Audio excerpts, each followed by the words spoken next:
have, Your Worship. Thank you very much, Madam Deputy Clerk, and good morning, everybody, and welcome to our council meeting of April the 10th.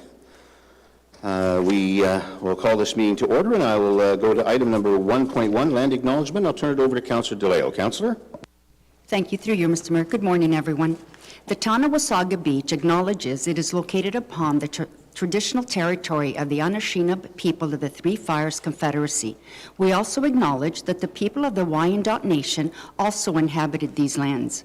We acknowledge that these nations were sovereign nations existing before the arrival of settlers.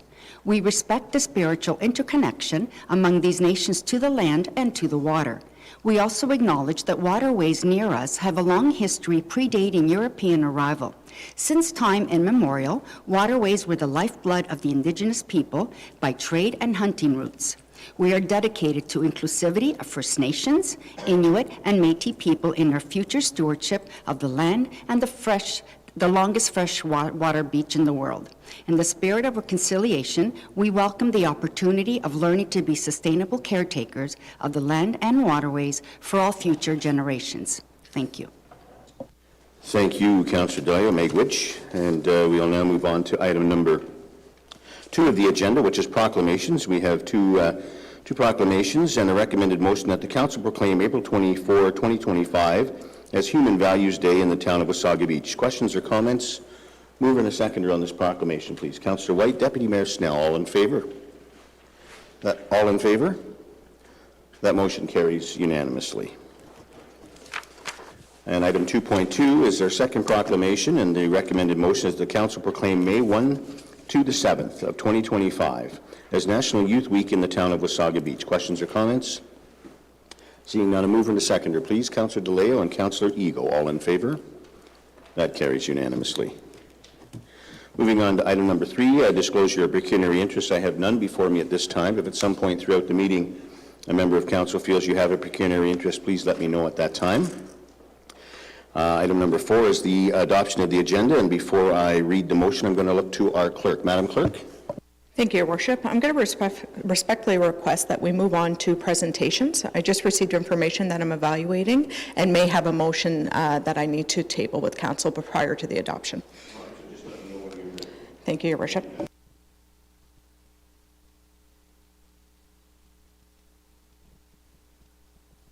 Sorry, Your Worship. Sorry, I have a cold, and it's my voice is very baritone, and I thought the mic was on. All right, so we do have the adoption agenda recommended motion that the contents of the agenda for April 10th, 2025 be approved as circulated. Sorry, Your Worship. If we can just defer that and just move to presentations. I'm just... Okay, you want to move ahead in the agenda to presentations and come back to that then? Yes, please. Okay, thank you, Your Worship. We can do that. All right, we're moving on to then number 7, which is presentations.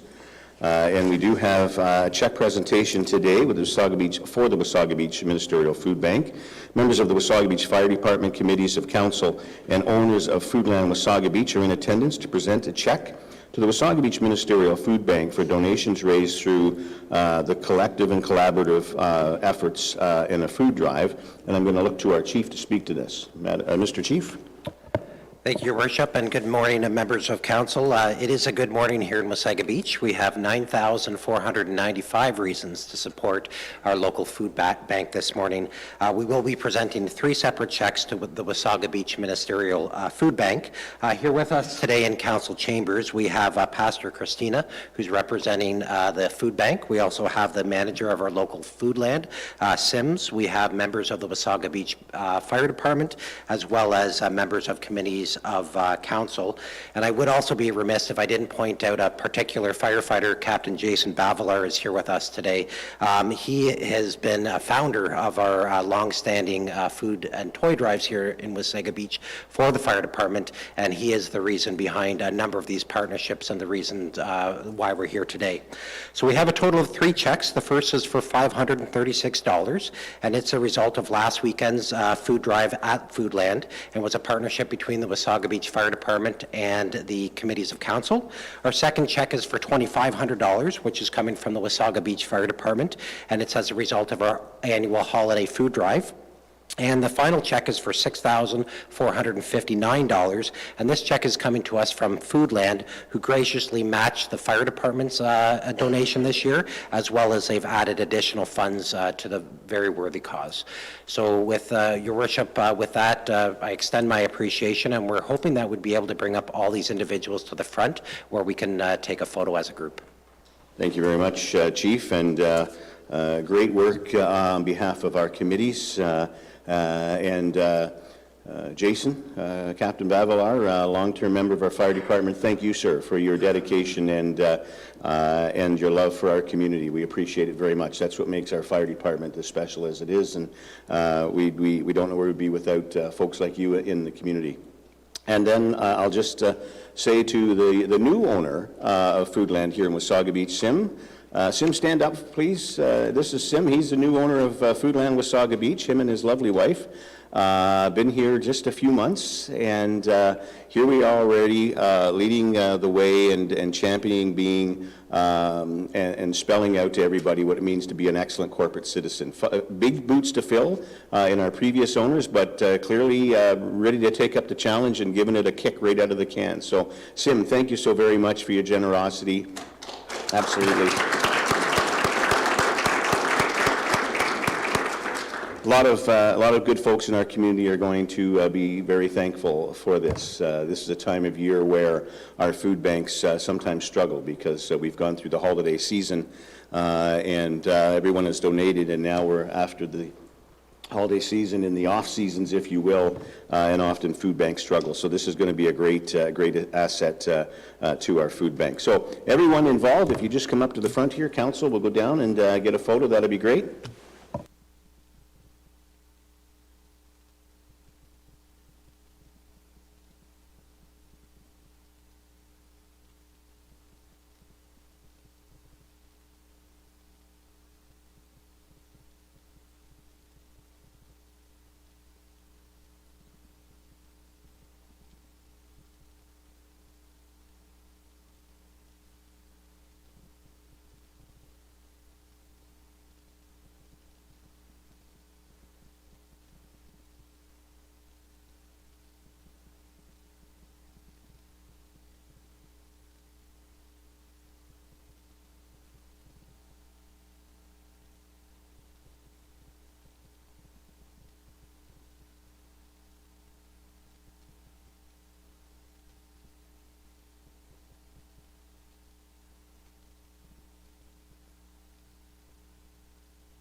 Thank you very much, everybody. I'll now look back to our clerk. Madam Clerk.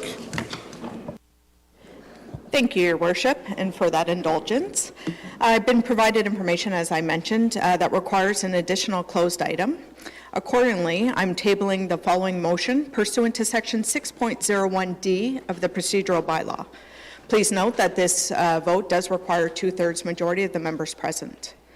That an additional item be added to the closed session, item 19.3.3, litigation in accordance with Section 239(2)E, litigation or potential litigation, including matters before an administrative tribunals affecting the municipality or local board.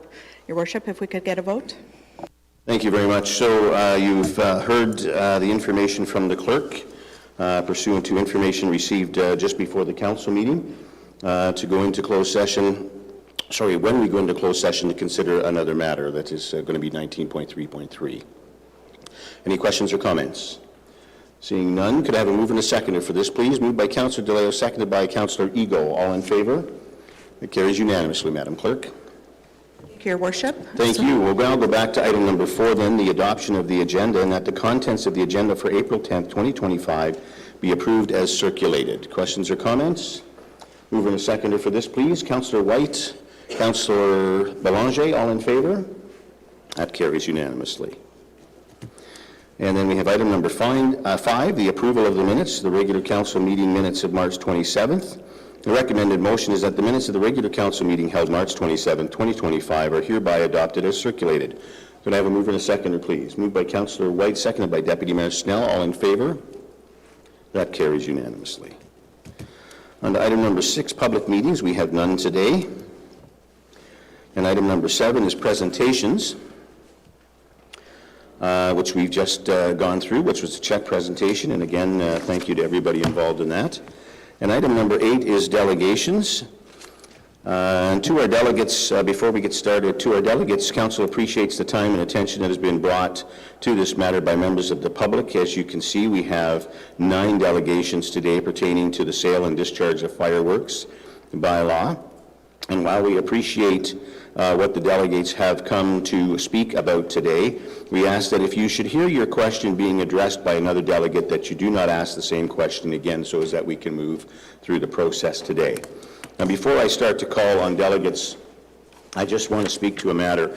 This morning, these were placed here in Town Hall by someone, and A, we don't allow this, but B, the biggest concern is that on this copy, or on these information pamphlets, if you will, that were placed, has the Town of Wasaga Beach's official logo. That is a breach of the law, and so I would ask in future, if you're going to do something like this, that you do not use anything that is to do with the Town of Wasaga Beach. This is not condoned by this council and is not acceptable. All right, we'll now move on to the delegations, and I believe our first delegation of the day is Mr. Don Douglas. Madam Deputy Clerk, is that correct? Yes, Your Worship. I believe he's here in person today.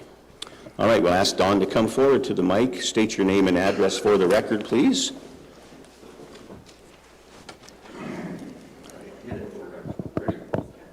Good morning. Good morning. Appreciate being here. My name's Don Douglas. Bought a retirement or a weekend home about 20 years ago. Bought a larger place 5 years ago to retire. So it's just prior to the pandemic when I moved here officially full-time. I stand here in front of you reluctantly, but I felt I had to, on behalf of the thousands and thousands in this town who appreciate and enjoy fireworks annually, particularly on the Victoria Day weekend. Full disclosure, I like fireworks. I like them a lot. I've liked them my entire life. Grew up with them. Grew up with firecrackers, never lost a finger. Moved on to fireworks, and for the last 50 years, I've provided a family, friend kind of display. It usually lasts only 15 or 20 minutes, but it's not something I acquire from a corner grocery store. This is a $500 to $1,000 investment for 20 minutes of happiness. Often the friends will contribute to this display. It's a nice event. It celebrates Queen Victoria, and it also celebrates my birthday. It's been going on every year. I've kind of feel railroaded by this whole process. I know this is supposed to be democracy, but it hasn't unfolded that way for me. The last letter I received from the mayor, there was no mention about anything to do with fireworks. And I feel that even the survey results, I just got the report a day ago, the survey results, 220 people, that's not a cross-less survey of this town. And obviously, if I'm speaker number 1, I only registered a day ago, and I'm probably here by myself as strongly in favor of fireworks. I think many people may be working, may not be aware of this, and I certainly wasn't aware of it. So we take the clock back to 3 years ago, 3.5 years ago. William Arnell Park, 10 p.m. on the Sunday of the Victoria Day. I set up a cluster of probably 4 small cakes in the middle of William Arnett Park, probably the most ideal place you could shoot fireworks in this town, with one exception. And just as I lit the time-delay fuse, my brother looks over and says, "Oh, here come the officers." I thought, that's odd. So we all enjoyed a little brief little blast. All the crowd went wild, all my friends and family, kids and grandkids, important to note, who have to go home on the Monday for school the next day. They walked up to me and they said, "Sir, you can't do that." I said, "Why not?" He said, "Well, you can't shoot from a park." "Really?" "You can't shoot fireworks on Sunday of Victoria Day weekend." I said, that can't be right. I've been doing this my entire life. This can't be right. I said, "Did something change?" He said, "Yes." I said, "What?" "The council changed the date. You can only do it on private property, and you can only do it on the Monday." Well, my neighbor has a dog that gets skittish, so out of respect for my neighbor, I seeked out a common park.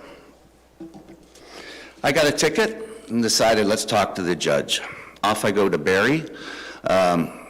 The judge absolutely agreed with me that because we are a resort town and family comes in to visit intermittently, that Sunday is the right day. He waived the fines or moved them down to diddly, chump change, and said, "You have to go speak to your council." I said, "Well, we're kind of between councils right now." He chuckled, and off I went. Ran into the mayor at the Superstore at Christmas. And I mentioned to the mayor, I thanked him for bringing new enthusiasm back to the town. We had gone through a dark 4 years. And really, there's a sense of happiness in the air. I said, however, we made one mistake with the Victoria Day fireworks. They have to be moved from Monday to Sunday. And I'm not speaking about the public display. I think the public display on Monday is great. I attend every one.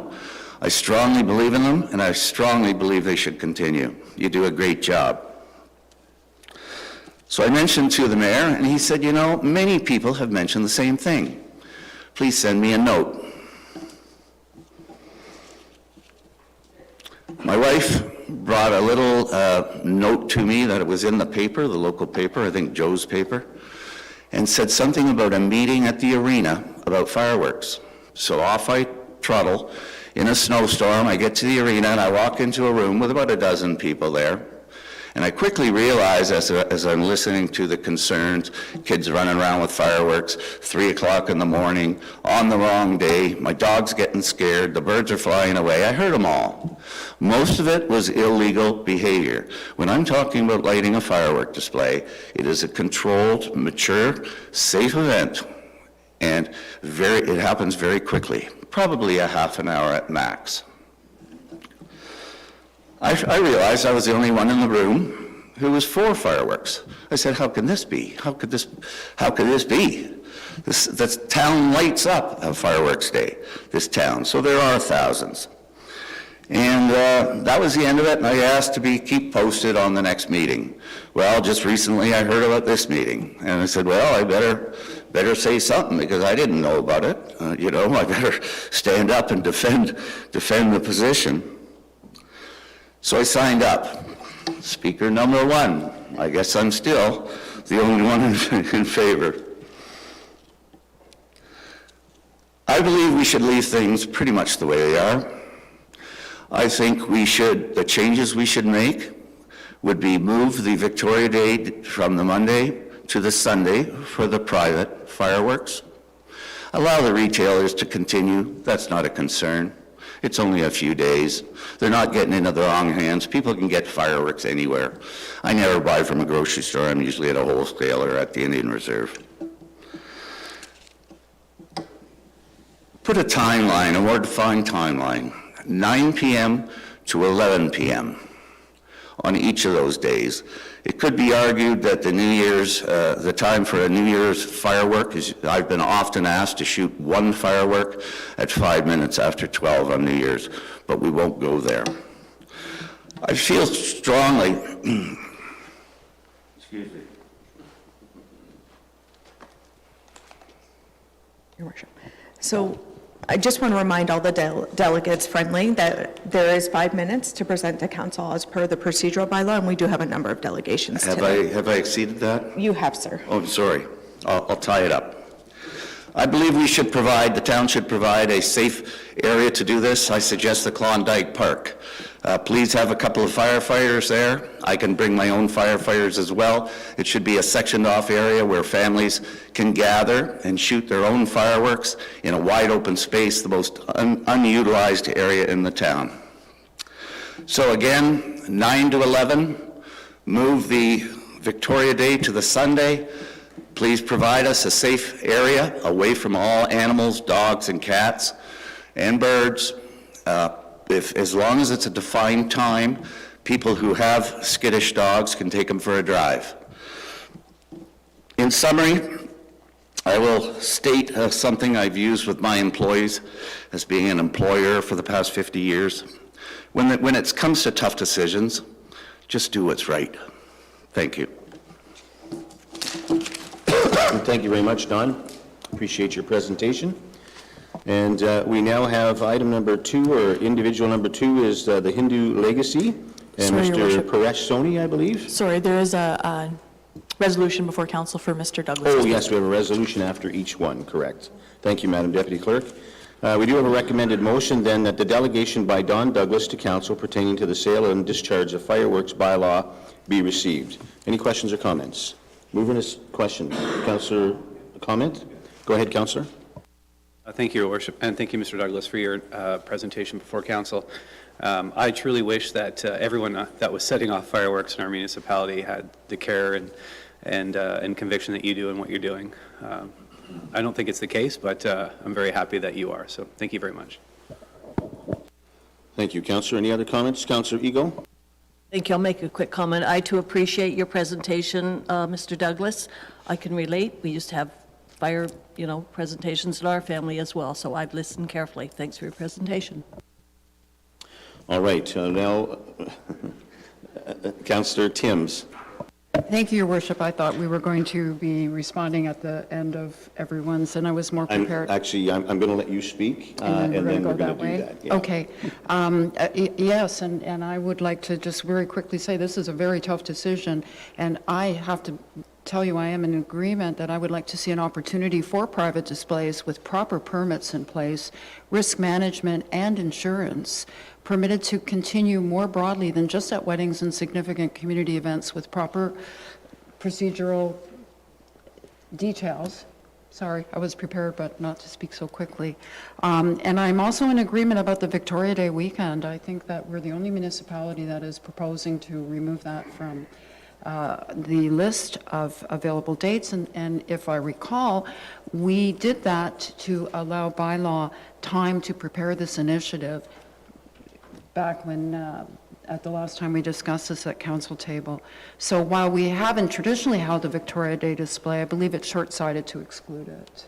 And I do agree with the Monday night causes poor attendance even at town displays. So my 2 cents worth. Thank you. All right, thank you very much, Councillor. We're going to hold all comments moving forward till the end from members of council, or we will be here until Thursday of next week. So we do, you have heard the question. Could I have a mover and a seconder, please? Moved by Councillor White, seconded by Deputy Mayor Snell. All in favor? That carries unanimously. Thank you. And we'll now move on then to the second individual, which is the Hindu legacy, and this is Mr. Paresh Soni, Madam Clerk, and I believe he's coming to us via Zoom. Yes, Your Worship. Paresh, we'll just have you turn on your camera if you're able to, and your microphone. I have done that, but for some reason I cannot seem to see myself on the video. Let me start my video, okay? Sorry about that. That's okay. We can hear you if you would like to go forward with your comments. I'm just going to ask that you speak louder as well, please, Paresh. Thank you. Yes, absolutely. Is this better? Yes. Okay. Thank you, Honorable Mayor and respected council members. I really appreciate the opportunity to talk. My position is for fireworks, backyard fireworks. And I'll just present a couple of points. I travel a lot in the Wasaga region. I love that area, and it's one of my favorite areas for summer. And I think the point about backyard fireworks, and I've been to many different areas and I've had these conversations in multiple council meetings, and I think we have bigger fish to fry. We have homelessness problems, we have many other problems, and I think we've spent so much energy on something that has already existed for decades now. And when you look at the amount of incidents that have happened, and I'm not saying that that's zero, but it's minuscule, because I think most parents, most community members, if not all, have the intention of really being careful. Secondly, the fireworks we get in Canada are very controlled. They have been tested. They are much, much safer, a lot safer than what you get across the border. So when I get a little fountain or a couple of noisemakers, they are not they're not dangerous. Obviously, yes, of course, if you hold them in your hand, they're dangerous. But I think most people, and I've been, as I said, I've been in multiple regions, and I can tell you that most people are very careful. And I think the number of incidents, just the stats will tell you that. And I'd also like to echo the other gentleman's points about noise pollution, air pollution. We actually have studies that scientifically show that backyard fireworks do not pollute the environment. There are particle studies, and I'm more than happy to share that. With respect to noise complaints, no offense, but lawnmowers are louder and longer in summer than these 15, 20-minute bursts of fireworks. So I think all in all, I feel like we have better problems to solve, and I think these kinds of celebrations, which are on a very, very small scale, should be allowed in this region. And I just think of all the maximum impact we are going to make by closing down backyard fireworks or banning them are the little children. And whether it's New Year's or Victoria Day, I think all of them will be affected. And I think the most important thing for me is that are we just taking the fun out of everything? It's like taking the Christmas tree out of Christmas. I think fireworks are part of Victoria Day. They're part of New Year. It's just the best symbol of celebration. And many cultures, like Diwali and other cultures, fireworks are very core to the celebration. So, in closing, what I'd like to say is scientifically, there is no evidence that says there's a substantial damage to the environment, or for that matter, noise pollution. We have the cultural aspect to look at, and I think just the next generation investing in them, and just, we work with the fire department all the time, and we have had, touch wood, 0 incidents about this, where there is just arson or anything like that. So I think if we keep this all to a common sense level, I don't think we need to go down that road. Thank you very much for listening to me.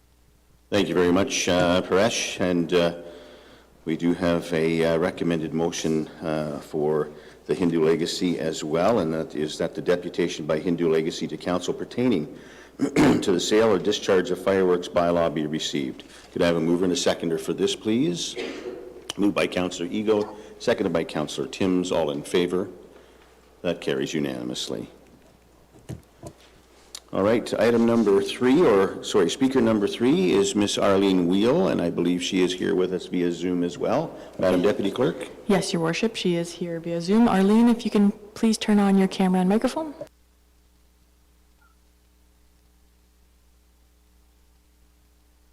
Good morning, Arlene. The floor is yours.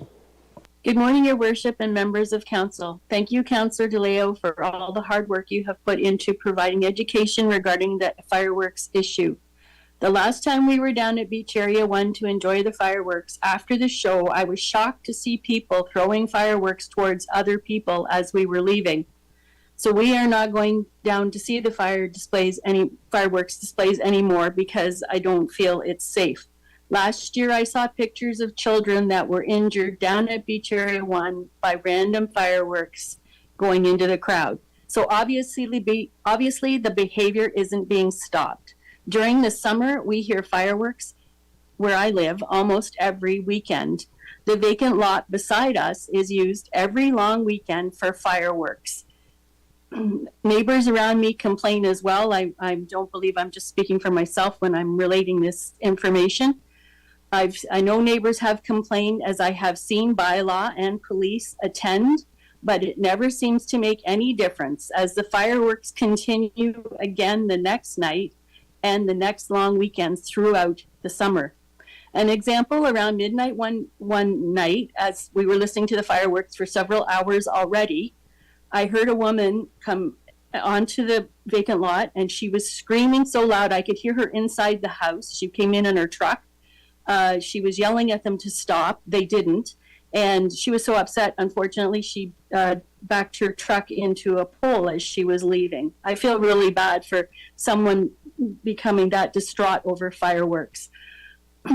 The fireworks that they set off in this in this lot are set off in bursts every few minutes for many hours throughout the night. You never know when it's going to stop. They aim the fireworks towards the streets. And my neighbors have commented on that as well, that we see them going sideways rather than up. These fireworks come from the pop-up shops, so I guess they, as we heard before, they're good quality and they make lots of noise. We can't leave our house during the long weekends because of the debris coming from these fireworks that lands on our property, on our deck. And I'm afraid that the debris is going to damage my hot tub cover, which would cost me $500 to replace. The noise must disturb the wildlife as well. One night I didn't know when they didn't realize they were coming on, it scared me so badly, I was honestly shaking for about 10 minutes. It's different if you're sitting and ready to enjoy the fireworks, but when you're sitting in the house watching TV and all of a sudden they're going off right beside your fence, it scares you for sure. So when I see bylaw and police have been there, presumably to educate, and then the fireworks continue, I don't believe that the bylaws are having very much impact on the people that are not respecting the bylaws. I hope that something can be done to help protect the wildlife and the people in our community. Thank you. Thank you very much, Arlene. And we do have a recommended motion that the delegation by Arlene Wheel to Council pertaining to the sale and discharge of fireworks bylaw be received. Could I have a mover and a seconder, please? Moved by Councillor DeLeo, second by Councillor White. All in favor? That carries unanimously. Speaker number 4 is Mr. Gregory Kasparin, I hope I pronounced that correctly, of Kaboom Fireworks, and also joining us via Zoom. And I see he's there. Good morning, Gregory. The floor is yours. Thank you, Mayor Smith, and members of council for allowing me to address the committee. I'm the general manager of Kaboom Fireworks, and for several years we've been retailing low-hazard consumer fireworks in Wasaga Beach during the weeks leading up to Victoria Day and Canada Day holidays. We also distribute and oversee consumer firework programs at big box retailers such as Canadian Tire and Walmart, with stores in Wasaga Beach. Each season, we obtain sales permits from the town of Wasaga, which include an on-site fire inspection as part of the permit process, and sales are conducted in accordance with local bylaws and federal explosive regulations, which provide comprehensive guidelines for the sale of consumer fireworks. Among many other requirements, these federal guidelines mandate that an approved set of safety instructions detailing the safe handling and discharge of fireworks is provided to every customer. We typically hire local staff and pay rent to local property owners, and we have hundreds of loyal customers in the town of Wasaga Beach who look forward to purchasing their consumer fireworks locally during these holidays, and who operate safe firework displays both within and outside the town limits with their families and communities. On a larger scale, we operate 80 retail locations across southern Ontario and distribute consumer fireworks to over 130 Ontario municipalities, and we're a Canadian company. Specific to the Wasaga Beach bylaw review, a sample of only 14 municipal firework bylaws were briefly summarized in the report to council as a comparative analysis. 29% of these comparisons show a prohibition of fireworks, when in fact only 2% of all municipalities in Ontario have enacted any kind of restriction on firework sales. Specifically in Appendix A, Orillia, the only regional municipality listed, shows a prohibition on fireworks sales, and it's actually factually incorrect. While the town of Orillia has recently implemented a prohibition related to the discharge of fireworks within the town, sales are still permitted so that customers may purchase fireworks in Orillia and discharge them outside the town limits. Nearly all Ontario municipalities continue to allow the sale and use of consumer fireworks, including but not limited to regional municipalities such as Barrie, Clearview, Collingwood, Keswick, Innisfil, Meaford, Midland, Penetang, Owen Sound, Oro, and as well as larger populated areas such as London, Toronto, Waterloo, Newmarket, Hamilton, etc. In regard to the public consultation in Wasaga Beach, there was a public meeting with only 13 attendees, and as mentioned, a survey with only 220 responses, with over 60% of respondents having never attended a firework display. We don't believe that there was sufficient awareness of the survey or that the results are reflective of the broader sentiment of Wasaga Beach ratepayers. We do believe that thousands of long-standing firework customers will be very disappointed if they're suddenly unable to purchase fireworks locally as they have been doing for decades prior to Victoria Day and Canada Day celebrations. Local staff will lose their seasonal jobs, local landlords won't collect rent, retail businesses will lose the ability to help draw customers into their stores on firework long weekends. I think now of all times we should be protecting Canadian businesses and traditions instead of canceling them. In terms of the safe and regulated sale of fireworks in Wasaga Beach, we've never been advised of any related issues or concerns pertaining to the responsible sale of our products to customers in accordance with regulatory guidelines. Fans themselves have not yet been shown to decrease firework-related complaints, and they can actually increase unsafe practices. If the town does choose to disallow the safe, regulated sale of consumer fireworks, there'll be a dramatic increase in the need for bylaw enforcement, as renegade vendors will surely pop up during long weekends to sell questionable products in an illegal and unsafe manner. There would also be significant risk of sales to minors, as well as the complete absence of safety instructions and education provided to the consumer. Other consumers may choose to purchase products online or in adjacent municipalities from reputable vendors, but continue to discharge in Wasaga Beach. Accordingly, not only would a ban be very disappointing to many residents, but it would lead to high rates of non-compliance, reduced safety, and a greater nuisance. We strongly encourage Your Worship, Mayor Smith, and the members of council to consider further engagement with both the firework industry and the public to focus on increasing public education and effective enforcement of the current bylaws, as opposed to a complete ban on consumer fireworks. Thank you very much for your consideration. Thank you very much, Gregory. We do have a motion that the delegation by Gregory Kasparin to council pertaining to the sale and discharge of fireworks bylaw be received. Mover and seconder, please. Moved by Deputy Mayor Snell, seconded by Councillor Ego. All in favor? Carries unanimously.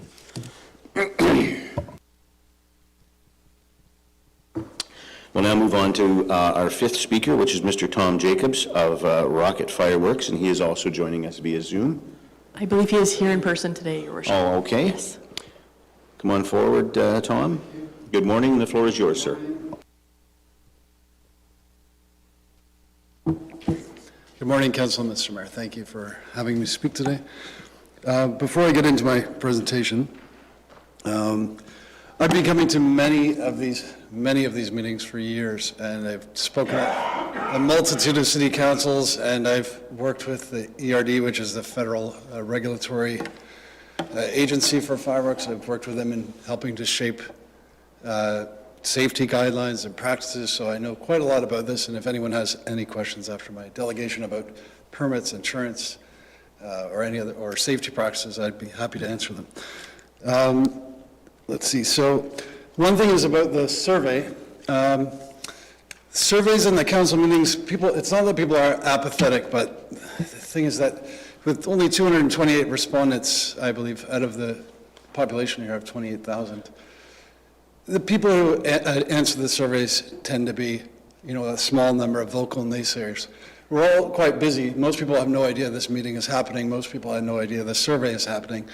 The question about whether to allow fireworks in the town is not it's not like an existential threat. So people have very busy lives. They're trying to make a living, and they tend not to come out to these. So I would say I had an analogy. I said it's like putting out a complaint box in a quiet library. Only the people who think it's too loud are going to write something down. Other thing is, a lot of the delegates are going to talk about dogs, that fireworks bother their dogs. And I have a dog. I love my dog. My dog happens not to be scared of fireworks, but if he were, I wouldn't let it influence my political or policy decisions. It's a dog. I would probably give it a tranquilizer.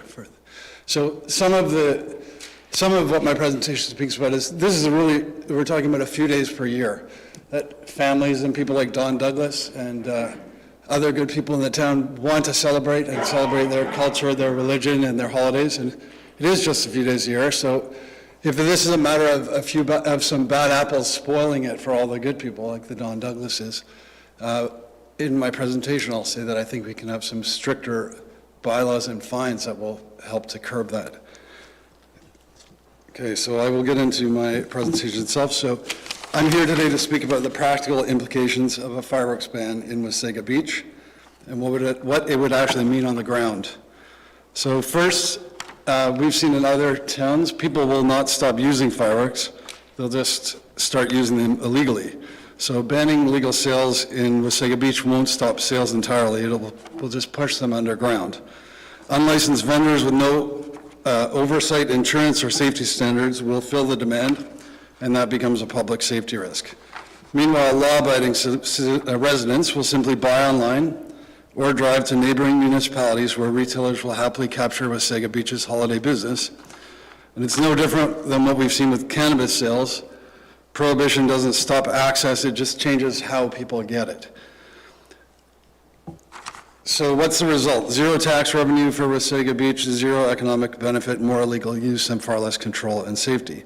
So instead of a ban, we need a smarter approach. Education is key. And Rocket, in my business, I've learned that when mistakes happen, my first question isn't who's at fault here, who's messed up. I say, how could we have taught better? And how could we have trained better? That principle applies here. So let's work together, the vendors, the city, and the Canadian National Fireworks Association, to better educate the public on the 3 W's, which are what is allowed, where it's allowed, and when it's allowed. So we also need stronger enforcement. Mississauga has fines up to $100,000 for violations. Wasaga Beach should adopt similar deterrents to show that we take misuse seriously. And we should emphasize community responsibility, cleaning up, being considerate, and treating fireworks with care and respect. Temporary retailers especially need education. So we are long-term stakeholders, so obviously we take this very seriously, and safety is primary concern, but for some temporary retailers, they just sell fireworks a few days a year, and they may not have the knowledge and the commitment that long-term vendors do. So that's why CNFA certification and training should be mandatory to make sure every seller understands their duty to inform consumers. The takeaway is simple. Bans do not stop fireworks, they just drive them underground or send business out of town. Instead, let's preserve the joy of fireworks for cultural and community celebrations like Victoria Day, Canada Day, and Diwali, while promoting responsible use, education, and collaboration. Let's not throw away the benefits of a regulated system, let's improve it. Thank you very much. Thank you very much, Tom. We do have a recommended motion for council that the delegation of Tom Jacobs to council pertaining to the sale or discharge of fireworks and be received. Mover and a seconder, please, for this. Moved by Deputy Mayor Snell, seconded by Councillor Timms. All in favor? That carries unanimously. Speaker number 6 is Mr. Andrew Dick from RC Fireworks, and he is joining us by Zoom. Madam Deputy Clerk. Yes, Your Worship.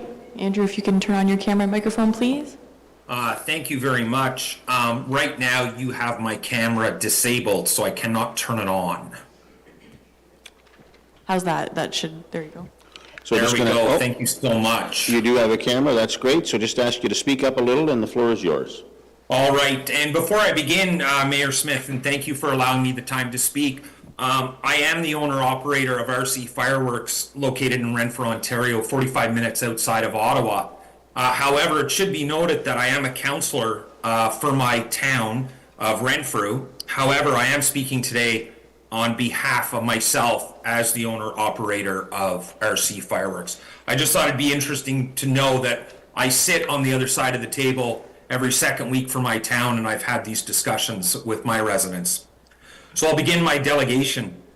Mayor Smith, Deputy Mayor Snell, and all of council, thank you for allowing me to speak today. And through you, your worship, I write this letter today to express my thoughts on the report regarding the potential ban on fireworks in your town. As a councillor in the town of Renfrew, Ontario, and a business owner who operates RC Fireworks, I understand the concerns with fireworks. You must consider the cultural, economic, and community aspects that make fireworks a cherished tradition in your community. Fireworks have a significant tradition, especially during holidays as Victoria Day, Canada Day, New Year's Day, and Diwali. Celebrating life's greatest moments bring people together, encouraging a sense of community and collective experiences. The sounds and lights of fireworks are not merely spectacles, they are moments of joy and celebration that create lasting memories for families and friends. And this is something the community and Canada needs right now. The economic impact of fireworks being banned should not be overlooked. As a business owner who sells fireworks, I know firsthand the amount of money that my clients spend within your community. These people are traveling from far, and when they come to buy fireworks in your community, they're also stopping and having food at local restaurants, purchasing gas, maybe doing some shopping. And the people that are running these stands are your biggest ambassadors for your town, because these clients will ask the seller, where should I go? So work with them. A firework ban could result in lost revenue for these establishments and weaken the vibrancy of your town's economic, particularly during the peak seasons. There are so many ways to address safety and noise concerns without resorting to a complete ban on fireworks. As town leaders, it is your job to direct staff to educate the public with campaigns, promote responsible usage, and safety practices. And I can tell you the people running the stands will do the exact same thing. Community organized fireworks displays, which are often conducted by professionals, can offer a safe alternative that keeps the spirit of celebrations alive while minimizing risk to individuals and property. By encouraging these measures, you can achieve balance that allows for celebrations while addressing the legitimate concerns raised by your residents.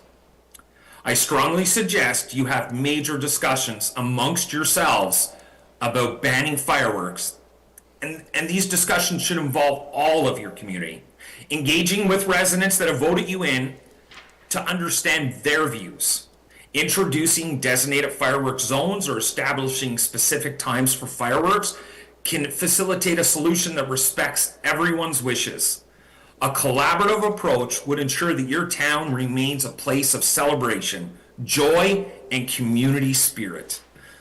My final thoughts, the importance of fireworks is enriching your community, supporting your economic, and building community unity that cannot be overstated. I urge that all of council consider these factors thoroughly before making a decision that could significantly alter the fabric of your community. I want to thank you all for taking the time to listen to me, and I will stick around if you have any clarifying questions after all the delegations have, and I'm always open to a phone call, email, to discuss anything that you wish. As a fellow councillor, I can assure you have had all these hard conversations.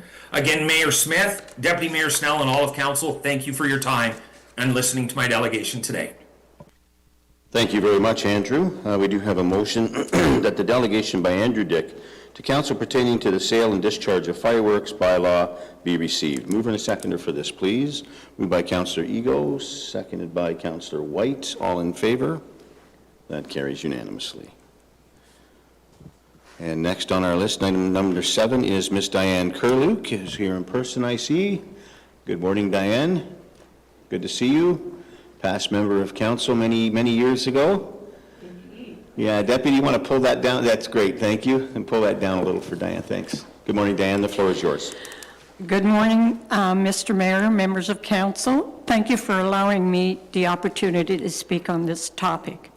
Yes, my name is Diane Kurluk. My background consists of 28 years of teaching, and in the 80s, I embarked on a political career consisting of one term as a council and another as deputy reeve for the town of Wasaga Beach. Today, appropriately, I stand before you wishing to shed some light on fireworks. It is National Wildlife Week, so I'll be discussing that. It is my opinion that it is time to ban fireworks. I'll provide you with a brief history and the reasons for requesting the ban and why it should be seriously considered. The earliest fireworks came from China in about 960 to about 1279. History shows they were unintentionally invented when bamboo was thrown into a fire. Fireworks display eventually spread worldwide and were used to accompany festivities. The practice has since declined in recent years, with many countries banning their use. Why? Science has proven that they are hazardous to people, animals, and they cause numerous concerns for wildlife and the environment. I firmly believe now is the time to get educated and to be proactive. Let's begin with health hazards to people. They cause injuries, even death, despite the fact that many people consider them harmless. Are you aware that a simple sparkler burns at a temperature of about 2,000 degrees? Other fireworks could be as high as 3,000 degrees, hot enough to melt metal. According to the Canadian Hospital Injury Reporting Prevention Program, the most frequent types of injury are burns, 61.5%, and the body parts most affected is the head at 39.7%. Eye injuries account for 20.6% of the injuries. Fireworks cause serious eye injuries, including blindness, caused by chemicals and thermal burns, corneal abrasions, retinal detachment, and even permanent eye damage and blindness. Given the location and the extent of some of the blast injuries, burns leave scars, penetrating injuries to the face, swelling, anatomical, my French snuck in there, distortions, obstruction to airways that can quickly compromise. I've witnessed a former student burned by fireworks. Heartbreaking, to say the least. I was going to provide you with visuals, but decided you could probably visualize that on your own. Let's move on. Keep in mind that potential exposure to sounds over 60 or 80 decibels can lead to permanent hearing loss. Excuse me. Fireworks and firecrackers can exceed 150 decibels, almost twice the recommended safety noise level. Individuals with asthma and chemical sensitivities may experience negative effects from fireworks. Modern fireworks are usually made of charcoal and sulfur fuel, the two ingredients that actually blow up. And added is potassium nitrate chemicals that speed up the explosion. This becomes problematic in high dosage, shown to negatively affect the human thyroid, leading to a wide range of disorders. The shrapnel from explosion is also a lung irritant that leaves behind debris in the body, on the ground, and in the water. Fireworks can cause considerable environmental damage. The bright colors we get in the spectacular displays come with metal. which when burned release toxic compounds.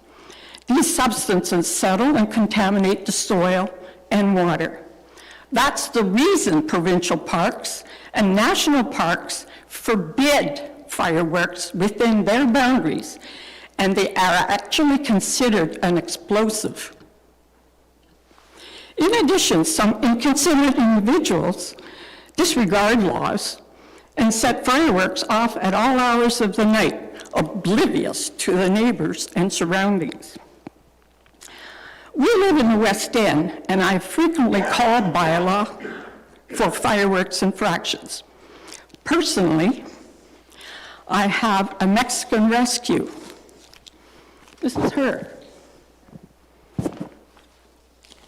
Frida weighs about 45 pounds, terrified of noises. Thunderstorms, okay, I can deal with that. I can give her medications. But the fireworks are sporadic. I never know. Sorry, Your Worship, and through you to the delegate, the 5-minute allotment is passed. Thank you. Anyhow, Frida has jumped into our open top washer, and I've had to pull her out, scratching, fighting with me. Sounds from fireworks are unfamiliar noises to pets and everything else. They scare and traumatize children, autistic individuals, and new Canadians that come here and hear this. It's just not fair. They infringe on our rights as residents. Fireworks are also potential for, they can cause fires. And my time is up. My encouragement would be to go towards using other ways to celebrate events. We never used to wear helmets when we went our bikes. We didn't wear seat belts at one time, but we can get used to that. We do not need fireworks. Celebrate in another way. Thank you. Thank you very much, Diane. We do have a motion of the delegation by Diane Curluke to Council pertaining to the sale or discharge of fireworks bylaw be received. Mover and a seconder for this, please. Moved by Councillor Tim, seconded by Councillor Daleo. All in favor? That carries unanimously. Delegation number 8 is Mr. Aline Kenja of the Canadian National Fireworks Association. I believe he is here in person today. Good morning, Aline, and the floor is yours.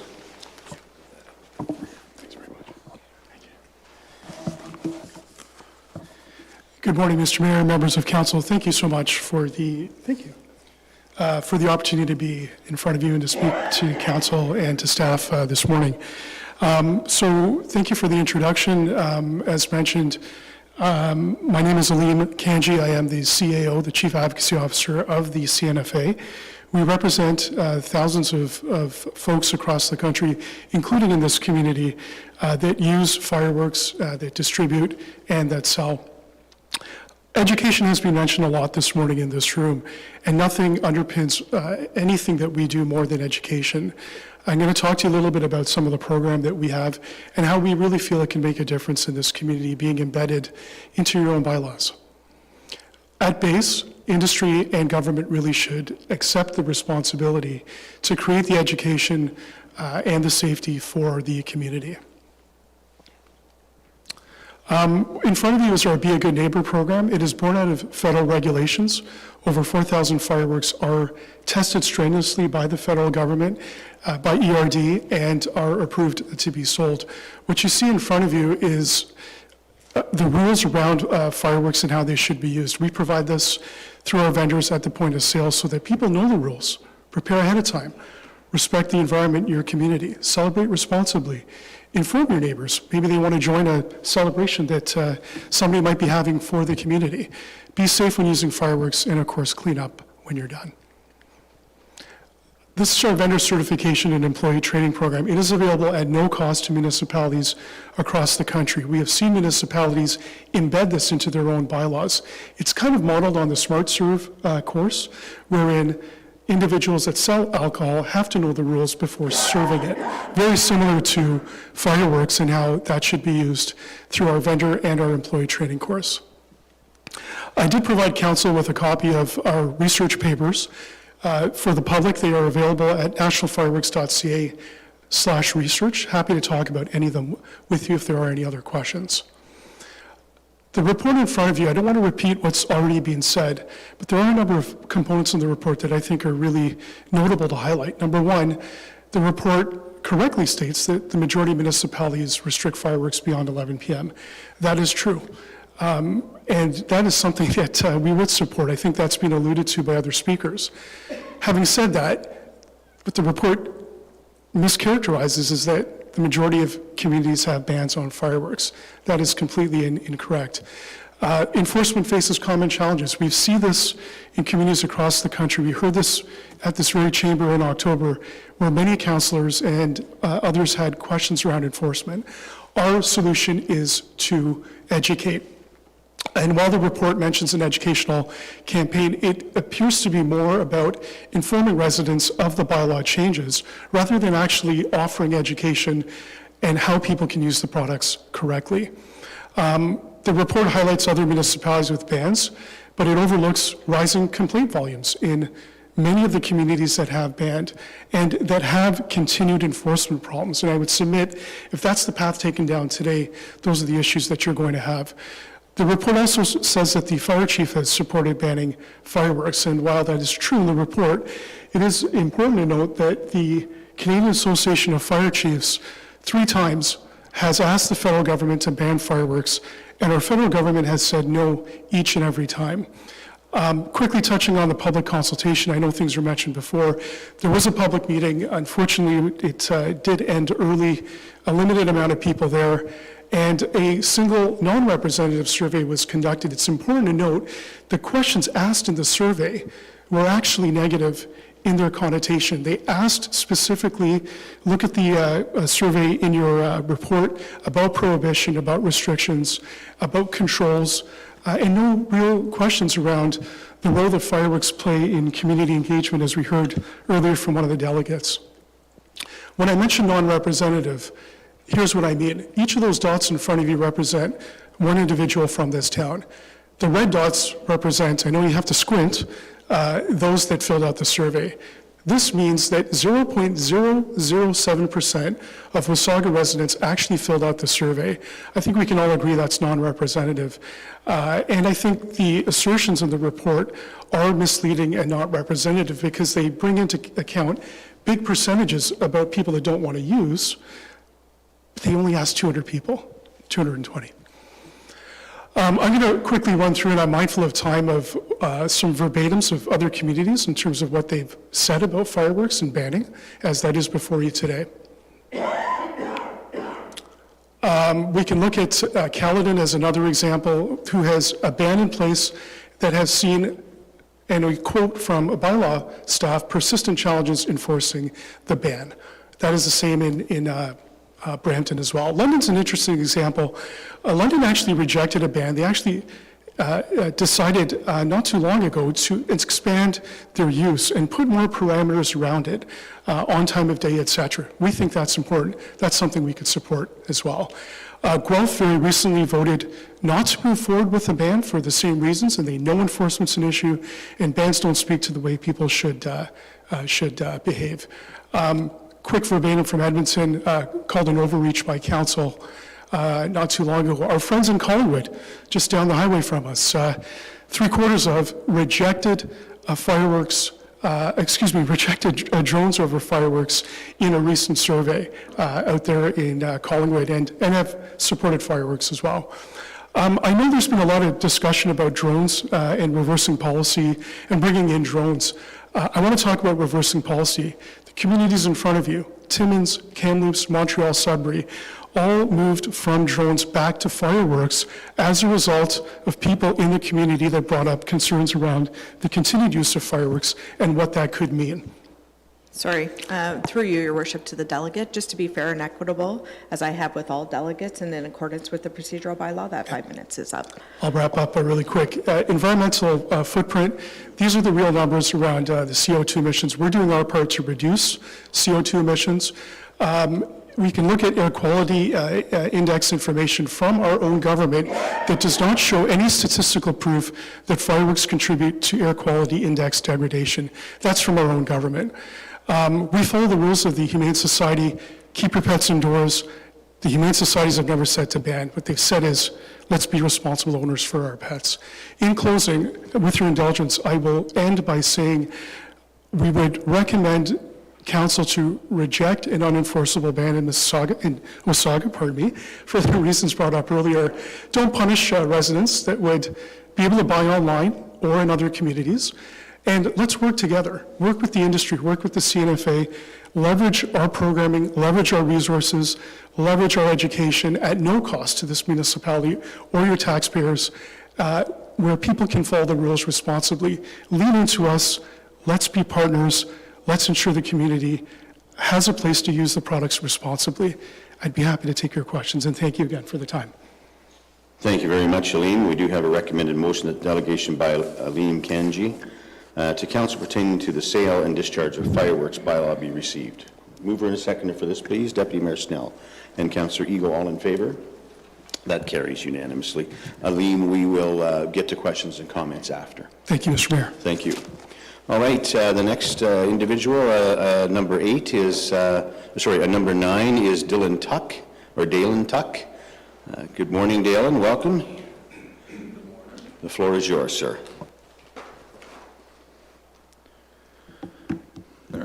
Thank you, Council, for allowing me to speak on this issue today. My name is Dylan Tuck, and I'm the Director of Operations at Fat Boy Fireworks.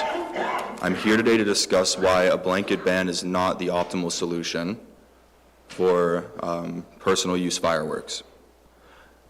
The real issue here is the enforcement. Enforcement is not being done correctly. If you put a blanket ban on fireworks, you're going to have the same enforcement issues. I can go on and talk about everything that my colleagues have spoken about. The main issue is the enforcement is not being done correctly. If you go and you place this blanket ban, it will just increase complaints, and every complaint will be looked at as a failure.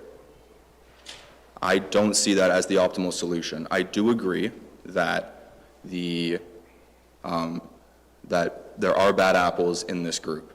There are people that do not use them correctly, but banning us from being here and banning legitimate retailers is not going to help that. Honestly, when I heard about this, I only heard about this yesterday morning. I was shocked.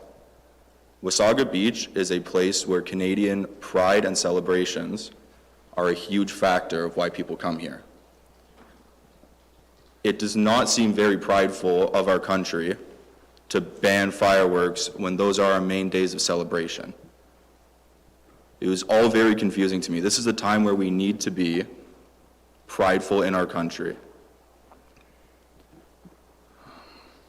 I had a whole speech written out earlier, and basically all my colleagues covered all of the topics I wanted to speak about, but I really do urge you to consider the issue of taking the pride out of these celebrations in this specific time.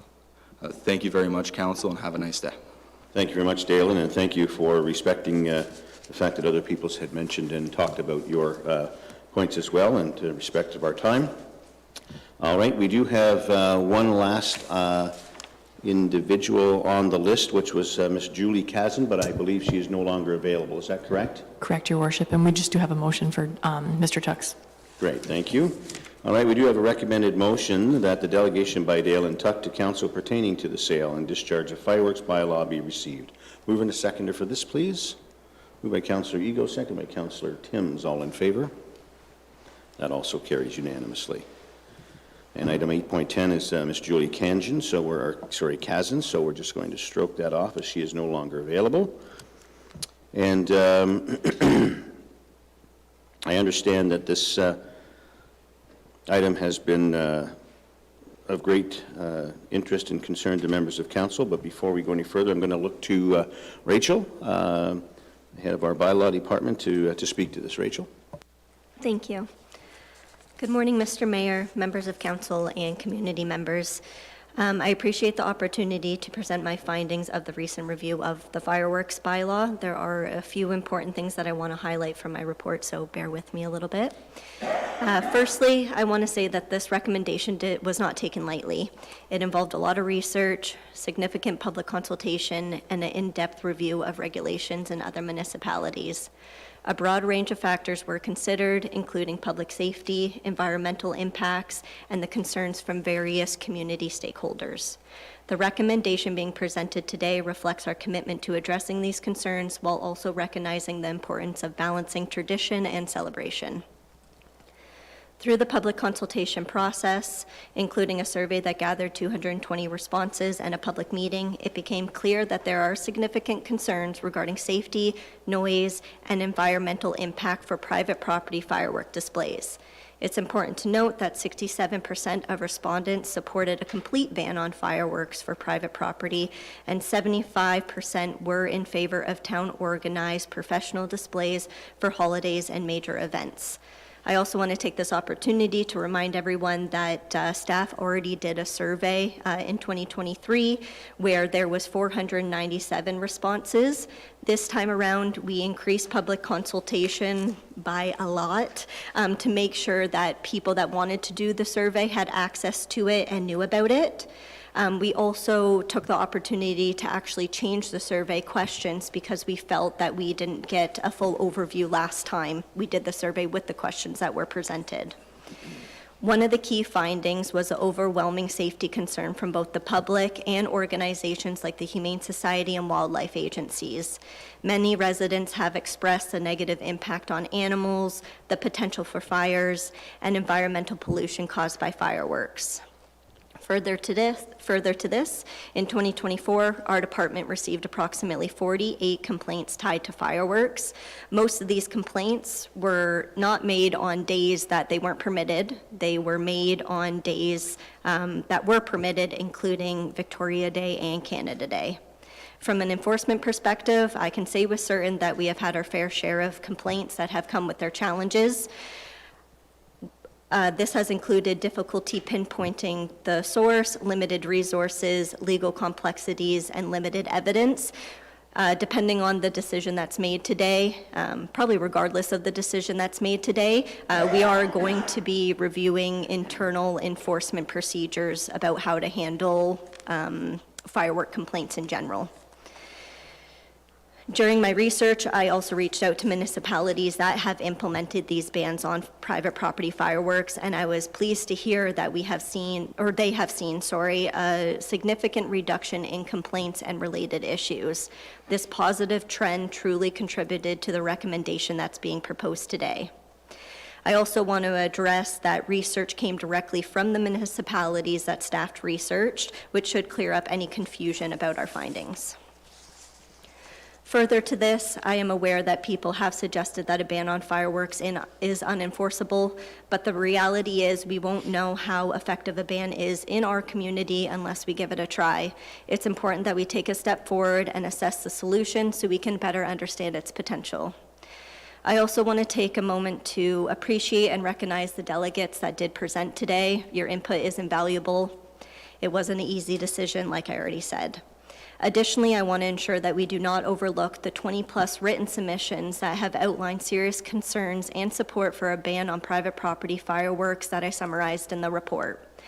These submissions represent voices that can't go ignored either and reflect a deep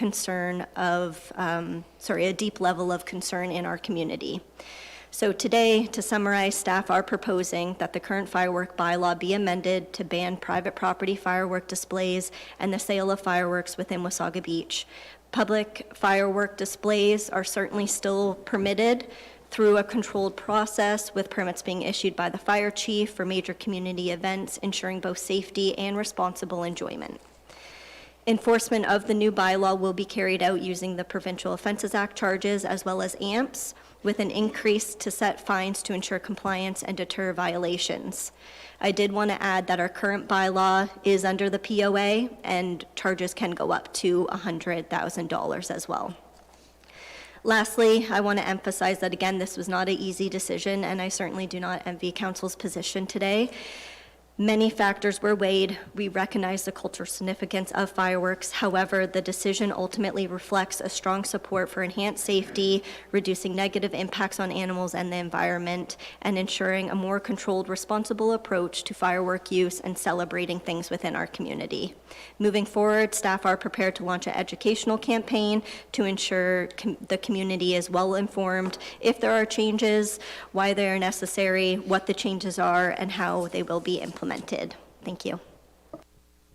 Thank you very much, Rachel. I'm now open to the floor to questions or comments from members of council. Deputy Mayor Snell. Thank you, Your Worship. Through you, thank you to all of the delegates that came and to all the residents that submitted both your concerns and your support. This is a very difficult matter because it is part of fun and it is part of history and part of our family celebrations and definitely a part of the fabric of Wasaga Beach. But unfortunately, it's been abused.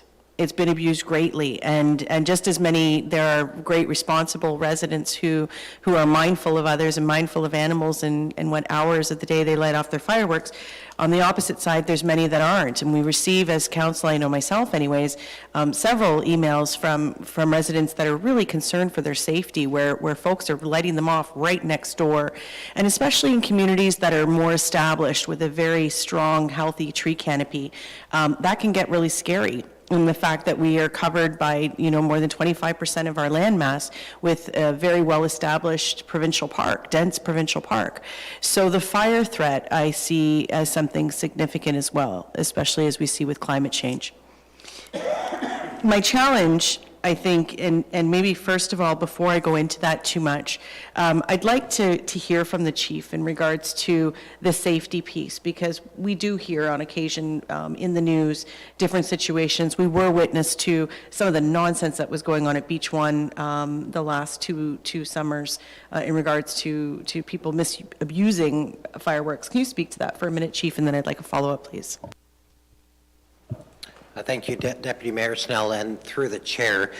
So according to the Office of the Ontario Fire Marshal, there is an average of 26 property fires and about $600,000 worth of damage each year in Ontario. The Canadian Association of Fire Chiefs report 1,220 calls related to fireworks calls between 2022 and 2023. Locally here in Wasaga Beach, we do experience usually one, sometimes two fireworks-related calls per year. And the reason for these fires is typically discharging fireworks too close to combustible materials or carelessly disposing of the product. According to Health Canada data, hospitals report approximately 20 injuries per year, with 11% required admission to the hospital. And most commonly, these injuries are burns or eye injuries. And the National Fire Protection Association has published more startling data from 2022, which includes 31,302 North American fireworks-related fires, resulting in 6 deaths. As well, there were 10,200 hospital visits in the same year. 28% of these hospital visits were for youth under 15 years old. There is a reason that legal fireworks packaging contains messaging and instructions. This safety messaging is also commonly seen on manufacturer and industry advocacy and fire department websites. The reality is that fireworks have the potential to be dangerous, especially when they're used carelessly. Last year in Wasaga Beach, we witnessed Roman candles and other fireworks being sent into unsuspecting crowds on Beach One during a busy, long weekend celebration. Emergency services were called after reports of injuries and a misunderstanding that gunshots had occurred. The event impacted both adult and children who were both residents and visitors. For these above reasons, the fire department's recommendation is that the community should leave firework displays to licensed professionals. Further, I do not recommend that council accept the liability of allowing private displays on public property, or that we direct firefighting resources to supervise private firework displays. Thank you. Thank you, Your Worship. Through you, I appreciate your comments in regards to Klondike, because at first I was thinking that was a great idea. that would make sense, but I can appreciate what the chief is saying in regards to the liability of private property or public property and our staff resources. The thing I struggle with this is, maybe Rachel, if you could please address this, in regards to the education piece, because I thought that was also a great suggestion. What has bylaw done in regards to, one of the speakers was speaking about the what, where, when. Have we done a campaign intentional to that, or have we worked with any collaboration in the past with the retailers to ensure that that information is getting out there in regards to what we're wanting people to do with these usage, please? Thank you, and through you. So we have done a bit of educational campaigns, specifically through social media. We've also previously looked to our business community, the ones that sell fireworks, as well as even our short-term accommodations, to provide information sheets on what is allowed, what's not allowed, especially because a lot of them are visitors within our community. Another thing to that point is, sorry, I lost my train of thought there. I know that, yeah, like I said, working a lot with local businesses, we've also done proactive enforcement too, to remind businesses before permitted firework days that currently, when they were only allowed to sell for the 5 days prior to permitted firework days, that we were following up, letting them know, just a reminder, don't sell too early and stuff like that. So I think working with them and making sure that they were abiding by the bylaws really helped previously. But I think this, regardless again of the decision that's made today, I think it's an opportunity to up that up in various ways, so people really understand the rationale behind any changes, the implementation of it. Like I said earlier, doing an internal enforcement plan and everything like that too. Thank you. Just a final follow-up. I think, where I'm really sort of sitting on the fence on this, because I'm concerned that if we pass this, how do we enforce it? And are we setting up our bylaw team for just absolute frustration? And as one speaker said, looking like we're failing every time the neighbor is still experiencing it going off, because it goes off in nanosecond time, and how quickly can we get our resources there to actually monetarily find the person or hold them accountable? So I'm really questioning and just sort of putting out to the table, do we maybe reconsider, and instead of strict enforcement this year, we do a really robust education and campaign in partnership with our retailers, should we choose to re-engage with them, and hefty fines, and give people one more chance to comply. Just something to think about. And if you wanted to comment, and then I'm done. Thank you. Thank you, and through you. I do want to add that even with our current bylaw, there are hefty fines with it. We haven't implemented AMPS, but with that being said, POA was sufficient in that area. If we had violators that continued doing it, it was a summons to court. Those charges can be up to $50,000 or $100,000 in fines. I don't see something really exceeding it more than that. We've also, throughout the years, at least personally, just from the feedback I've been hearing as well, is, yeah, residents are frustrated, staff are frustrated, but we've changed internal enforcement plans to make sure that we are quicker to go to these calls. And something that I really noticed too with, again, the recommendation that we made today is these violations are happening around the permitted firework days. And maybe I'm a sucker, but I think that when there are laws put in place, especially around safety and all these other things that are coming up, a majority of the population will abide by those. And then it's our job as bylaw officers to make sure that anyone that wants to go against that or doesn't agree with that are followed up appropriately. Go ahead, Deputy Mayor. Thank you. Thank you for the indulgement. You bring up a good point. So when last year and previous years, like last year, maybe you would have that data, and I apologize for just sort of throwing you spun the thought. For the ones that were lighting them off during the non-allowed times, how many charges were successfully laid in terms of being able to catch them? Because of course, again, these things happen so quickly that it must be very difficult for your team to get there in time. Thank you, and through you, Mr. Chair. I don't have that on myself right now. I can certainly send it to council to let them know. For a majority of it, though, even I'm just kind of looking back to probably like 2021, 2022. We were racing around, and it was not a good outcome. I don't think we laid any charges compared to last year, where there were many charges successfully laid, and also just like successful follow-ups. If it's a small backyard and kids are there and stuff like that, are we necessarily charging them? Maybe not. It's discretion per case, but we found them, and that had to do with internal processes to make sure that we were right there in areas that were doing them more calmingly than others, having staff on in different areas of town so we could follow up with them quickly, not getting a call on the west end and we're over on the east end or something like that, and increasing staff on those days. But it's still, we've had that success there, but we're still not reaching a resolution, which is another reason why, let's try it. All right, thank you, Deputy Mayor Snell. Now moving on to Councillor DeLeo.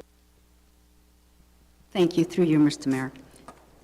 Bit lengthy here. I've waited a while for this, so I'm a little confused, Mr. Mayor. Please tell me, are we going to be responding to the delegations or to the pulled item that I pulled, Rachel's? So if you have questions for the delegates, we can ask that now. Okay. But we're not here to debate the matter. We're simply here to ask questions, give our thoughts and opinions. Correct? And for clarification? And clarification, okay, yeah. Good, okay. So the first clarification would be from Mr. Kanji. Sorry, Councillor, I want to be clear. We're not here to debate the matter with delegates. If we can debate it amongst council, that's why we're here. Right. But we're not going to get into debates with delegates. Oh, okay, but I'm going to, okay. So it was mentioned that enforcement in Brampton was not successful. So I took the liberty to contact Brampton myself, and I spoke to one of the councillors. I actually spoke to two councillors and to bylaw. So one of the councillors, so it was stated that while staff have cited, and this is coming directly from an email we received from one of the delegates, while staff has cited Brampton as an example of community that fireworks have been banned, the data is clear. Firework complaints have gone up since the ban, and residents continue to purchase and use fireworks in neighboring communities or online. As well, this municipality has in fact lifted their ban on the most widely used fireworks. So that's what we received by one of the delegates. So I called them, and they sent me an email. They said, first of all, thank you for your email, for calling. Mr. Power, who's one of the councillors, he told me I can say his name. He says, I can say it was one of the better bylaws passed that has the most of the residents in the city in agreeance. So I wish you luck and hope it passes there as well. Then, Mr. Robert Higgs, the Director of Enforcement and Bylaw in Brampton. His report is this: in the second year of the citywide fireworks ban, complaints related to fireworks have declined significantly. This year, staff received 874 service requests, down from 1,225 last year. That is a 28% decrease. This reduction underscores the city's commitment to community safety and reflects the effectiveness of staff's diligent enforcement of the citywide ban. The year-over-year decline in fireworks complaints showcases the success of these measures in enhancing resident satisfaction and fostering their neighborhoods. Now, I'm not going to get more into those details, but in closing here, he mentions a combination of enhanced enforcement, targeted educational campaigns, and community outreach and engagement contributed to this reduction, all of which raised awareness about the ban and safe and responsible fireworks uses, encouraging compliance. This year's decrease in service requests reflects a successful shift toward improved public safety and resident well-being, affirming the effectiveness of our current approach. I have another letter here.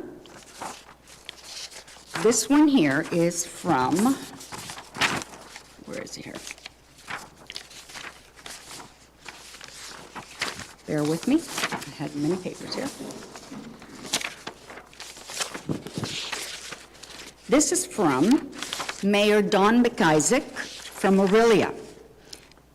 I had a very lengthy couple time phone conversations. Sasha, was great talking to you. As you know, Orillia passed a fireworks ban last year. It is going very well, and to my knowledge, we have had no complaints on this initiative. There is no review planned for this motion, and we are quite pleased with the results. Good luck, and hope your progress continues. So that was that. So for may I now for Rachel? So for Rachel, where's my speech here? All that. Lots of paperwork here. Now, well, Rachel, I've got to say I am happy with your report. I fully support it. I've been an advocate for 6 years for this. I've seen too much in the community, what's happening. I've seen it with neighbors complaining, their roofs getting destroyed, you know, the noise, just all hours of the night. It's not that it's not being enforced, it's that it gets carried away. So there has to be a time when enough is enough. So I know that not all residents will be happy with this bylaw report suggestion, but the majority of residents, it's one of them, it must be implemented, and they're quite happy with it. Residents have a right to be in their homes and feel safe and not woken up all hours of the night and during the day as well. The town will still put on firework displays yearly. So for those that say we are a tourist town, keep in mind, you can still enjoy them at the beach within a safe environment.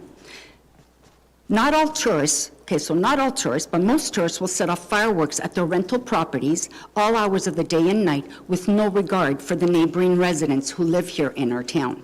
I believe this bylaw, if passed, could fall under the term of council priorities inclusive, where residents are happy, healthy, and safe. And let's not forget the welfare of our domesticated pets, which most of us call fur babies, and the protection of wildlife and environment. So once again, Rachel, thank you for all your hard work. Thank you for that report. And I hope my fellow councilmen here and women will agree with you and we can finally get this passed. And who's to say, if it doesn't work, it can be reversed. But I think we need to give it a shot and see, you know, how it goes and take it from there. But it's time. Times are changing. People say it's tradition. Well, a lot of traditions that I was used to are taken away. Times are changing. It's time to move on. And I have to just add one thing, because I did a lot of research this. I have to add just one quick thing here. Hold on. So, you know, for the customs and traditions that people have, nationalities, so we have, for instance, Diwali, which is fabulous. So it starts November the 5th to November the 11th this year, 2025. Then we have the Chinese New Year. Starts January 29th of this year. Christmas Eve is celebrated in the Philippines, Mexico, and parts of Europe with traditional fireworks. Colombia celebrates the Day of the Little Candles with fireworks on December the 8th. England celebrates Guy Fawkes Night on November 5th.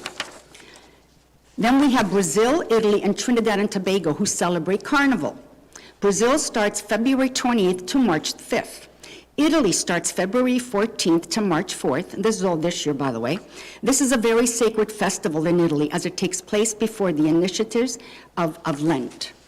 Trinidad and Tobago starts March 1st to March 4th, 2025. Now, Islam celebrates the end of Ramadan. They will dress up, donate to charities, which I think is wonderful, and when the sun goes down, they set off fireworks. This year, it was March 29th to April the 1st. So, if we allow one custom to take place, we have to allow all. So, if they all permitted, we're never going to get any sleep, let's face it. So, there has to be a time when, you know, you have to put a stop. Because you can't say yes to one and no to the others. It's either they're all permitted or they're not all permitted. That's it. Thank you for listening. Thank you. Thank you very much, Councillor DeLeo.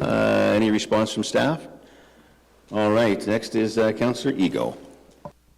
Thank you, and through your worship, I'm going to add another angle in a way, so I'm not going to try to repeat. I certainly thank everyone for their time, staff, everyone here. And thank you, Deputy Mayor Snell. I'm going to go backwards first here, and thank you, Fire Chief, for that. I too was leaning towards a private on public property, so thanks for delving into that. So I'm looking at it as that we are a unique community here. We are not just a town. We are the world's longest freshwater beach. I keep hearing the word enforcement, enforcement, enforcement, and you cannot enforce that beach. So I'm really just going to narrow in on that one. I do appreciate Councillor DeLeo saying about the international worldwide visitors that come to our beaches. We have 7 of them. And there's absolutely no way of controlling the fireworks that are going off on those beaches all of the time. So I'm not looking in at your neighborhoods. And about educating the residents, I agree. I don't think the residents are, you know, the ones causing the issue here. It is our visitors, unfortunately. And so that's why I do strongly support this, and we give it a try. It's a learning curve, and I would like some options other than that, but that's it. And so I do support it, and mainly because of, I live on a beach. We're here to represent our neighbors, our constituents, and I know they feel strongly, and we have a long one here. So thank you. Thank you, Councillor Ego, and now Councillor White. Thank you, Your Worship. Yeah, if 50% of the people who set off fireworks in our town were as proper about it as Mr. Douglas, then we certainly wouldn't be here. I'll address some of the comments that haven't been addressed already. As far as the bigger fish to fry comment, I think that that does a disservice to the work that is actually being done to help the homeless and other issues within our community. And no, fireworks are not safer now than they were back then. We've gone from Roman candles and burning schoolhouses to cakes that can fire fireworks hundreds of feet into the air or into the crowd. The intentional shooting into the crowd last summer at the beachfront is what is definitely driving a lot of my opinion here.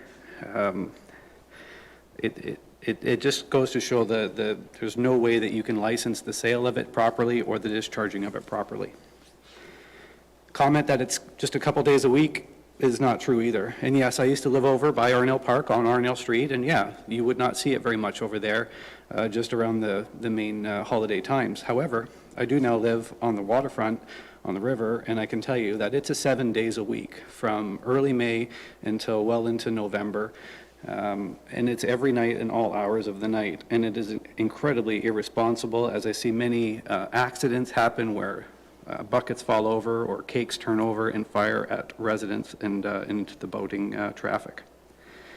We are a small town, and we cannot police like a big city like Mississauga. We don't have our own municipal police force. We rely on the OPP, and I don't think that they do municipal bylaw enforcement as their top priority. They have other fish to fry. If we could enforce this, if there was a way to get the healthy intersect between good policy and quality enforcement, we wouldn't be here today. But we lack the ability to enforce it properly, and we don't have the ability to communicate to the masses the way it should be. Like with the judge in the example of what day should we be firing off fireworks, whether or not we write a bylaw or not, there's always going to be someone that disagrees with whatever day we pick. So therefore, there's no point in picking a day at all. Thank you very much. Thank you, Councillor White. Councillor Timms. Thank you, Your Worship. And I also won't reiterate what's already been said, but again, it is a really, really tough decision before us today. We know the issues with the dangerous, incorrect use of fireworks, and it's already been mentioned about the beach last year. At the same time, I worry about the effect this decision has on community spirit.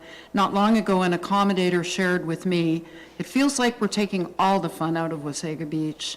And that comment has really stuck with me. I want to mention that a bit of a look at economic impact on fireworks sales was done, I believe, Rachel, and the findings didn't appear to be significant factors in the bylaw recommendation. However, I believe that banning the public use of fireworks doesn't mean they'll disappear. Residents will simply be bringing them from their other municipalities or bringing them from other municipalities, and enforcement will still remain the challenge. Personally, having attended nearly every town fireworks display since 2004, I can say that while fireworks are a nice addition to the tourism experience, I don't believe they're the reason people come to Wasaga Beach. But that said, 60.2% of our own survey respondents reported that they have not attended a town fireworks display. And I'm always surprised by what I consider really low attendance at those events. I do like the suggestion that Deputy Mayor said about doing some strong public education. I remember when I first bought my place here in 2004, the Firm But Fair campaign was on. I don't know if some people will remember that. With regard to rowdy parties and, you know, the accommodators overpopulating the rooms, and posters were everywhere. Everybody knew about that Firm But Fair approach that I believe the town and the OPP were taking together. And is there an opportunity to do something like that? I still think that it should be considered that public displays by the community might still have a place here. In my former life, I organized Canada Day fireworks with very strict guidelines from the city and the fire chief that involved having insurance and checking all the boxes and having the right fireworks provider in place. So, you know, I kind of feel that there's some missing pieces still to consider in this new bylaw. And I'm struggling with that. So. Also, the Victoria Day piece. I think growing up, that was the fireworks day, you know, in my life. So I hate to see us removing it. I do believe we removed it to give bylaw more time because it was coming soon. So, and that wasn't necessarily a strategy to be always removed from the bylaw. So there's some things I would like to see tweaked in this bylaw, Your Worship. I'm having a hard time supporting it as it reads. Thank you. Thank you very much, Councillor Timms. Councillor Belanger. Thank you, through the mayor. It was indicated that some of the concerns were minuscule. I've served on council for 10 years, and I can tell you that fireworks concerns are probably in the top 3 concerns that continually come to my attention, and some of the situations were extremely concerning. With that said, you know, when I heard that some of our residents would spend up to $5,000 or $6,000 to put on a display, that almost constitutes an event similar to a festival or anything else. And I think that is a missing link that maybe the town can work with individuals that are doing that and find a way that we can do that safely and correctly. I would say when we talk about the sale of fireworks, is the problem isn't coming from people that plan well in advance, that have done this long-term, that are making the investment. And certainly in the case of Mr. Douglas, I don't think he's firing off fireworks at 3 in the morning. Generally speaking, most of the complaints came from party house rentals, where again, they were firing Roman candles at each other and bouncing it off other people's private property and those kinds of things. And certainly if that was happening to your private property, you would be very concerned. So as far as fireworks sales, maybe we do have to have some kind of permitting process that is quite rigid, and that some people that are going to really do it right and attract a neighborhood or that type of thing, that potentially there is an opportunity, and that they people with a permit could make a purchase. But to have fireworks readily available for those party houses that happen to come to town and they decide that we're going to have a party tonight and let's pick up a bunch of fireworks and see what happens with no planning and no concern for safety or other people's property. I believe this bylaw goes a long way to hopefully reduce that and deter that. The only other thing I would say is that it often came to my attention that on some of these firework events that the OPP considered it a bylaw concern, and in some cases bylaw was done at 1 in the morning and the event was happening afterwards. But if the fines are significant, maybe we need to strategically make investment. But as Councillor White said, these concerns just don't happen on the fireworks traditional days. They're happening 7 days a week or whenever 20 kids come up and rent a party house. So maybe there needs to be a little tweaking, but I'm supportive of the bylaw and making changes. But I was moved by Mr. Douglas's presentation, so, maybe there is a little tweaking, in my opinion. Thank you. Thank you, Councillor Belanche, and now Deputy Mayor Snell. Thank you, Your Worship. I appreciate the second opportunity, and I appreciate all of my colleagues' comments, which have just sort of spun a couple of things. I think it's difficult with the survey information because, as Councillor Timms mentioned, that 62% of the respondents never attend our local events, but when you look at it, 67.2% support the ban.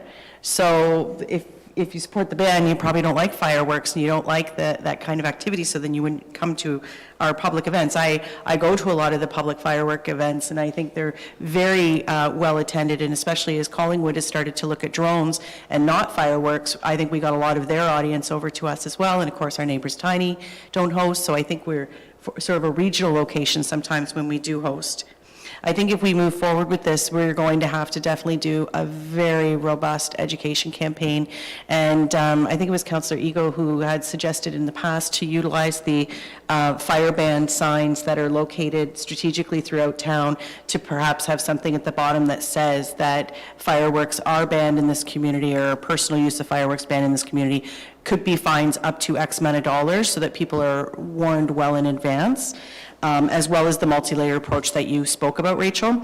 The only question that I had, because I do have concerns, as Councillor Ego brought up, about that we don't regulate the beach. We don't regulate the provincial park. And my concern is passing the buck or pushing the folks off to the provincial lands within the town.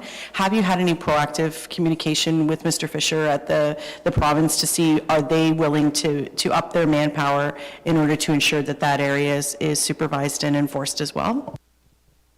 Thank you, and through you, Mr. Mayor. So John Fisher and I, through Ontario Parks, chat a lot because both of our enforcement agencies really do go hand in hand. I think a bigger question, as we know with provincial and federal organizations and stuff like that, if it was up to Mr. Fisher, I'm sure that they would get more enforcement there. But with that being said, we do work hand in hand together. There has been multiple previous conversations about this. Provincial parks obviously do not allow fireworks. So although that's a question for them in terms of upping their enforcement and what they're able to do under their kind of wheelhouse. We've always worked together. If it's something that we see on provincial park lands, we try to lend a hand as much as possible without going above and beyond our authority, or just simply, making sure that they're aware of it. But my understanding too over the years is increased hours, increased staff and stuff like that too, to assist with certain days of the year. One final, thank you so much. I really appreciate it, Your Worship. Okay, and because, as we know in our community, a lot of residents, a lot of visitors get that confused in terms of the boundaries and what is municipal land and municipal enforcement and what is provincial and who owns what. So I would also encourage us that if we move forward with this to really interweb that in the communication as well, so that folks are not feeling that if they're seeing fireworks going off at the beach, that that's a municipal bylaw enforcement failure. So somehow making sure that we're supporting each other, because otherwise all we're doing is just pushing the problem to another spot, right? Thank you. Councillor Ego. Thank you. It will be quick. Thank you because of raising the provincial parks. Yes, they are to close at 10 p.m., right? That's rule, but that doesn't work. And nor do they have any officers on the parks once evening comes. So as it stands right now, it would take a long time, I believe, to initiate to have wardens or to be enforced on the beach in any way. I'm afraid it will fall to our staff and on the beaches. So that is the law. As you say, they aren't allowed on the provincial parks, but they're there. And they are there 7 nights a week for the whole summer. So thanks. Thank you, Councillor. Any other questions or comments? Councillor Timms. Thank you, Your Worship. I have a question following Councillor Ego's comments. Would that mean that our bylaw would have no teeth on the beach? Thank you, and through you, Mr. Mayor. It's not that we, simple answer, do we have authority on the beach? No. But like I said, we do work hand in hand with provincial parks. We also work hand in hand with the Ontario Provincial Police as well. And I think that even the incident that the fire chief was speaking to earlier that happened last year, it was on town property, at least the one I'm thinking of.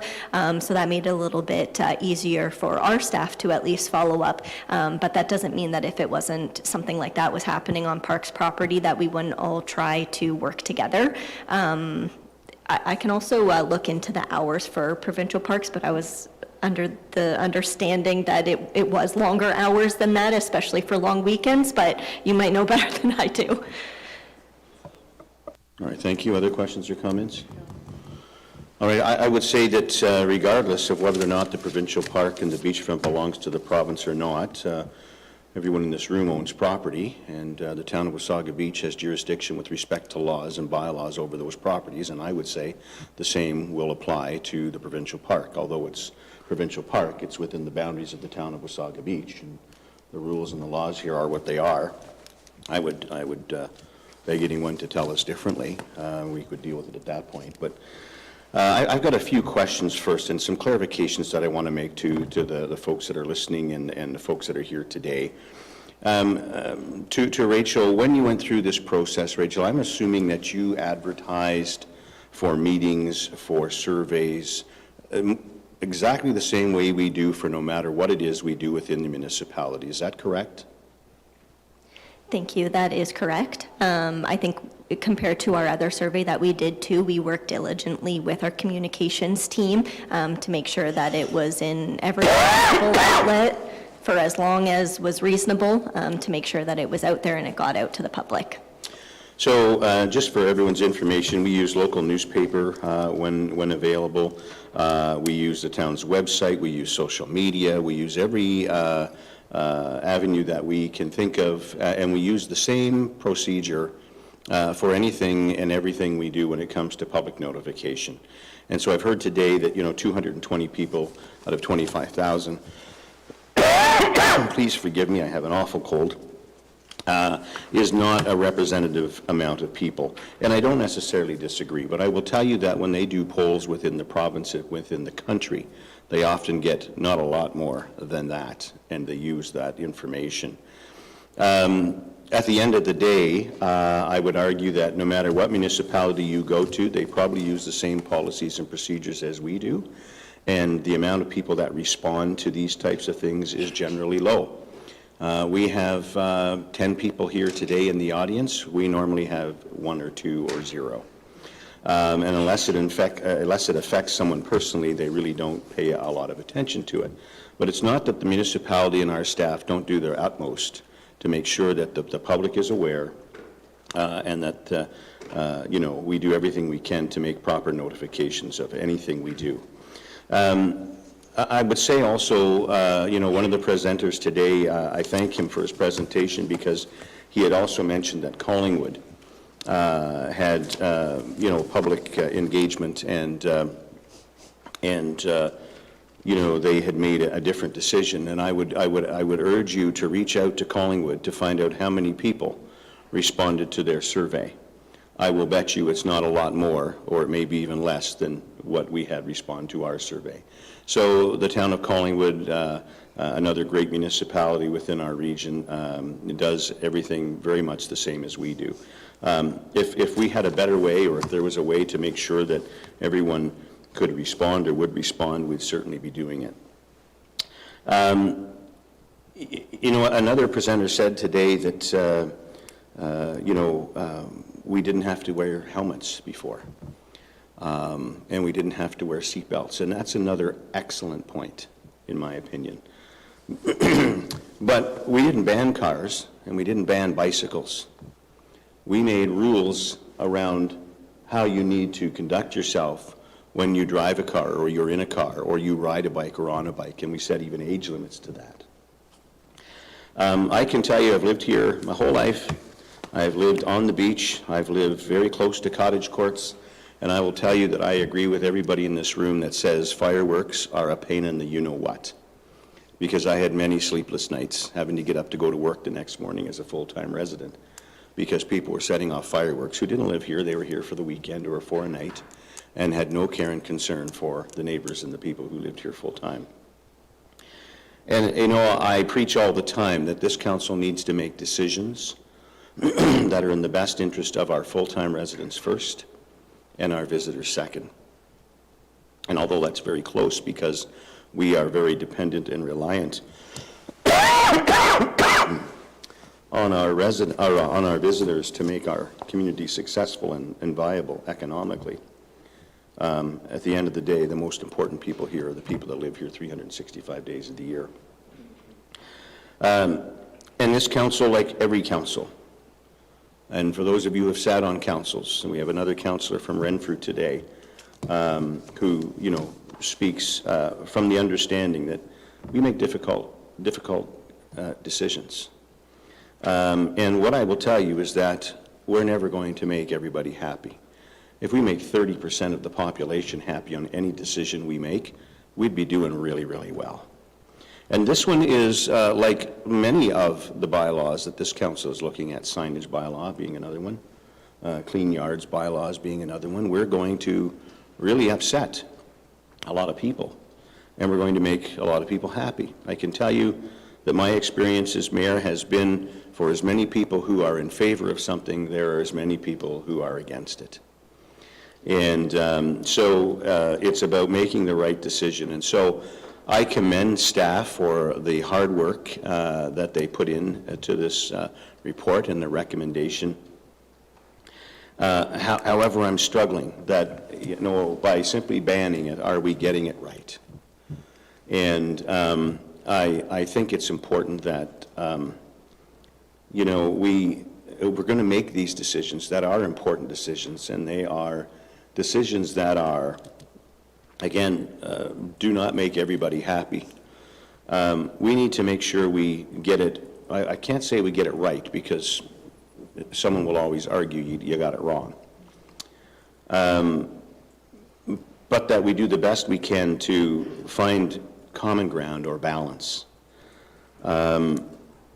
You know, one of the things I think is important, and we heard it here today several times, is education, education, education. You know, Diane Kurluk, an educator, she spoke. She understands better than most, I'm sure, you know, how many times you have to tell a child how to do something before they really get it. We're all children at heart. And education is so important around these, all of our bylaws, but specifically these. I'm not so sure we shouldn't be sending out a copy of all our bylaws to every resident by direct mail, so they can never say I wasn't aware. But, you know, one of those things, though, I struggle with is that, you know, we have fines, yet we're constantly told that fines shouldn't be punitive. Well, if you put a dollar value to a punishment, that's punitive. I don't know how you can argue any other way. And what I believe, what I've learned throughout my life, is that if you really want to teach people a lesson, take money out of their pocket.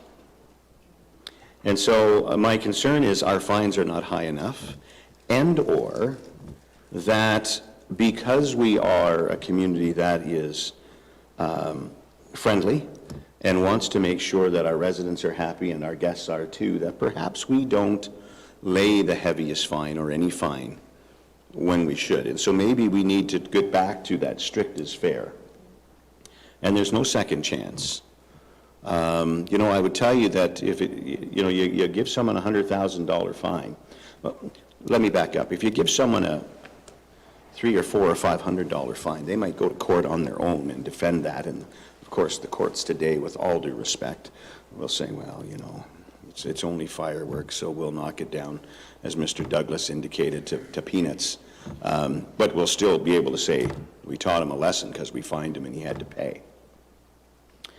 I would say that if someone had a $100,000 fine or a $50,000 fine, they wouldn't go to court. Most likely to defend it themselves. They'd hire a lawyer and they'd go to court. And win or lose, there'd be a significant cost. That will teach people a lesson, and that will get out. And I think people will understand that, now, you know what? Let's abide by the rules. But that doesn't mean we ban it. We should stop it altogether, and we punish the good people, like Mr. Douglas, who, although he's in the wrong place because it's a public park, he's doing the best he can to make sure people are safe. He's getting everybody together in one place. He's letting them off between the hours of 9 and 11 at night, and so on and so forth. And do we have an opportunity where, you know, if you want to have a fireworks display, then come in, get a $5, $10 permit, whatever it is, or a free permit, so we know where you are, what you're doing, how many people are attending. These are all the things I think that we could still look at. And again, I go back to education. And so I'm really struggling. I understand the hard work into this, and I'm not so sure we shouldn't be referring this back for more work and more thought, but I struggle to support it as it is on an outright ban. I think that there's got to be, with respect to this, some more common ground. And we have other bylaws we're working on where I believe we've got to find some more common ground. And I get it that that's not easy. It's not easy for staff. I do not envy our bylaw officers. So let's face it, when the bylaw officer comes to your door, they're not coming to deliver you flowers, a bottle of wine, and some chocolates. They're coming because you're doing something, or someone in your area is doing something. And so it's no different than police or the parks officers or whatever. So that's my thoughts. I'm thinking that perhaps this should be referred back, and I'm prepared, Madam Clerk, to put a motion on the floor to refer this back to staff. If someone would second that. If not, then we'll move forward. I'm seeing Councillor Timms to second that. So we'll deal with the referral first. Is that right, Madam Clerk? Thank you, Your Worship. Yes, we wouldn't vote on the main motion. We would just vote on the referral. It doesn't require a recorded vote because it's a subsidiary motion. All right, so the motion is to refer this back to staff for more consideration, more information to come back to council. Thank you, Your Worship. And I'd ask that we have a better understanding of exactly what what council is looking for, so to ensure that we're hitting that target in any report that we bring back before this table. So get your pen ready, Madam Clerk. I'll open the floor to council on specifics that they would like to see looked at more in depth on this, and I'm going to start at that far end and work this way. So, Councillor Timms. I would like to see a reconsideration of Victoria Day, Your Worship, and also looking more closely into the opportunity for public display with policy procedure in place to open it up a little more broadly. Thank you. Thank you, Your Worship. I just want to address that. There is, within that bylaw, there is the permit provision. So people can apply for a permit for public displays. Go ahead, Councillor. In follow-up, if I read it correctly, it would only be permitted as a wedding in a golf course or town property, public display executed by the town on town property. Did I read that wrong? So we would have to consider every location proposed. That would be part of the fire chief's responsibility with the permit application to understand where it's proposed to be conducted, what is the proximity of residents and other facilities that we would need to protect and ensure are mitigated from any safety concerns. Councillor, go ahead. And as a follow-up to that thought, there's an opportunity to look at appropriate places, like maybe William Arnell Park is a very appropriate place, but there would have to be some structure around things like damage deposits, et cetera. I know it becomes more complicated, but I think to just remove it completely is a big disservice to our public, and the people that I believe will be applying for these permits are not going to be visitors. They're going to be people like Mr. Douglas and his family. All right. The one thing I'll note that I understand in the bylaw does indicate that you can come in and get a permit, but I think that also indicates that you need to have basically a pyrotechnician pay a pyrotechnics individual professional to be there. I'm not so sure that that is reasonable for residential style, for lack of a better term, fireworks either. It really does prevent most people from being able to do so. So I'm going to look to the chief for comments. Chief. Yeah, thank you, Your Worship. I just wanted to be, I guess, clear with what was proposed as far as a public fireworks display. There's really 4 elements to it. One is that there was an application to be submitted for approval by the fire chief. Number 2, that application needed to include a safety plan. So you had to, submit a plan in place where are these fireworks going to be let off and what is being put in place to ensure that the community remains safe. The second element of that was the permit holder must ensure that a display supervisor or pyrotechnician certified agent is present for the display of the fireworks show. And the third and final element was that a certificate of liability insurance is produced for a minimum of $5 million, which names the town of Wasaga Beach. So that was the proposal put forward. Just for clarity for staff, I think if what you're requesting is that those elements are not required, if you could just explain that, if we're just simply going to invite neighborhoods to, come to one of the parks and set them off without the requirement for insurance or a certified technician to be on site, I think understanding that direction would be really, really helpful, and then we'll work with it. Well, thanks for complicating the heck out of that, Chief. But I guess for further clarification, what staff was proposing is a public fireworks display was to be a professional display, much in the sense that the town conducts its public works display. We were going to hold the community to the same standard that the town holds itself. So if we're going to lessen that, then just understanding what the desire of council is. So what will be required here, in this report then, is for council to understand is if we're permitting in any way, shape, or form fireworks outside of what the municipality does, what is the liability then to the municipality for doing so? Because we have to be able to consider and weigh that liability, if any, to the municipality for doing so, to decide whether or not we want to do that.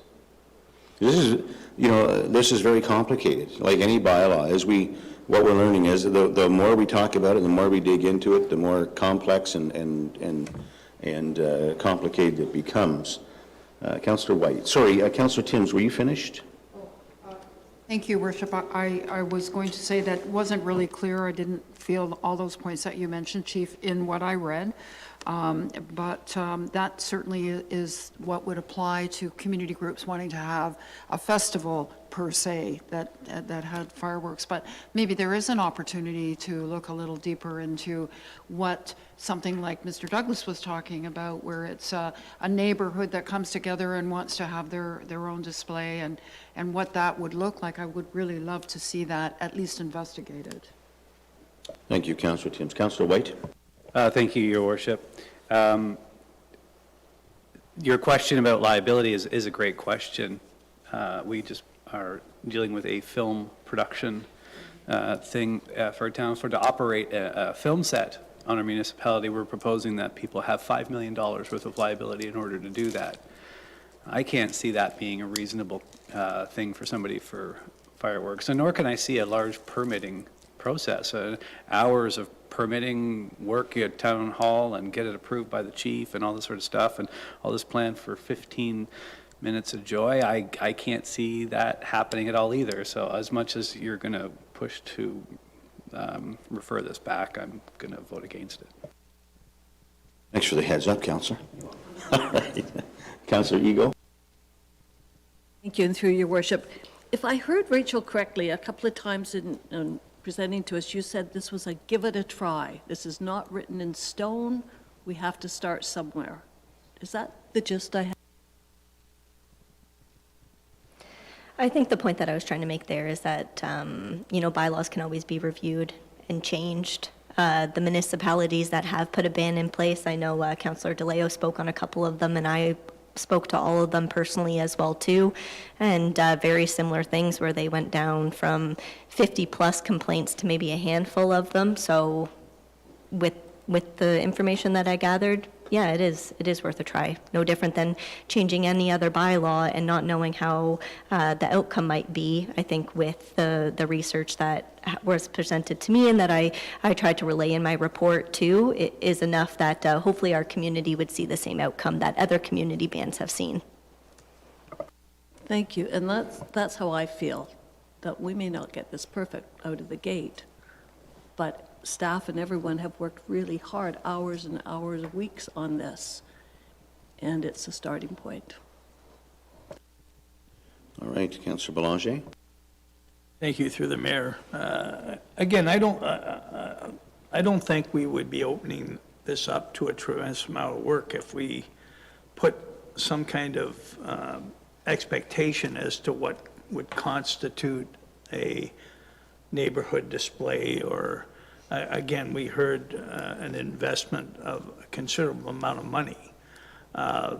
So maybe there has to be something that we do it like an event, that, you have to have an operational plan, you have to, it wouldn't be as significant as 5,000 people, but even the $5 million insurance is,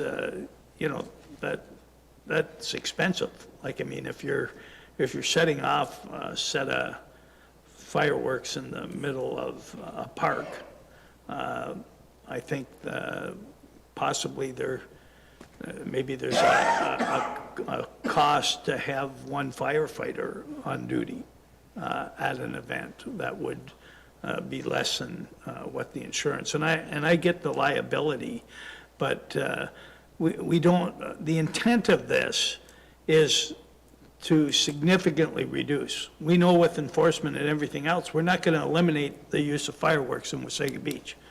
They're going to continue to happen, and what we're trying to do is minimize the irresponsible use of fireworks in Wasaga Beach, and that's where, somebody 16 years old or 19 years old up for the party, drives by a stand selling fireworks and has easy access and then uses them irresponsibly. Our presenter that was making the major investment indicated that he has a supplier outside of Wasaga Beach anyhow.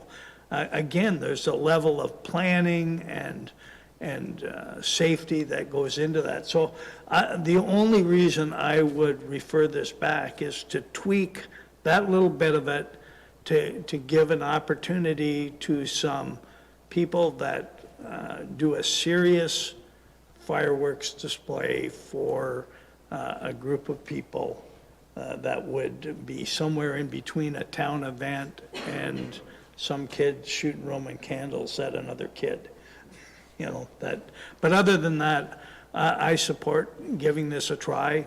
The fire chief and the many residents that I have contacted with serious concerns would, I think, expect that we're going to do something. So. Councillor Doyle? Thank you, through you, Mr. Mayor. I'm going to agree with Councillor Ego and Councillor White. We have to start somewhere. And nowhere is it written that if we pass this bylaw, that then we cannot bring back and say, okay, for bigger events, we'll give permits. But the fact that this report came in, they took a lot of time to do this report, and it's been over a year and a half that we've waited for this. That's why I think we need to move forward, and then we can look at the other part, but this report should be passed. Because going back and forth, this is the second time now that it's going back and forth. 2 times. So there has to be a time when, okay, enough, let's do it, and then bring back that recommendation to, give permits. But this ban, needs to go forward, in my opinion. Thank you. Thank you, Councillor DeLeo. Deputy Mayor Snell? Thank you, Your Worship, through you. My hesitancy in passing the bylaw today is I really want to hear from the province in terms of what's their plan to work with us in regards to the beaches and the parks, just so that we have a cohesive plan. We know that system sometimes takes a little bit of time to catch up, and I'm just concerned that we're just kicking the ball into another field. So I'd like to know that plan, and I'd also like to know what's the communication plan. I do support maintaining, not selling them here. I apologize to those that financially benefit from doing that.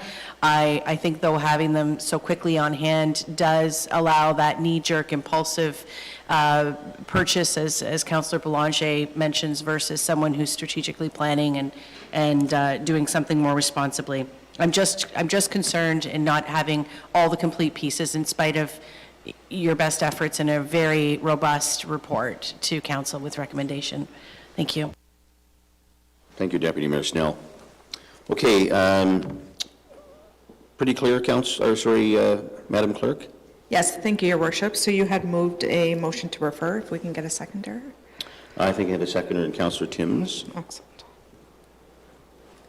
All right, so you've heard the motion to refer this back to staff. All in favor? Sorry?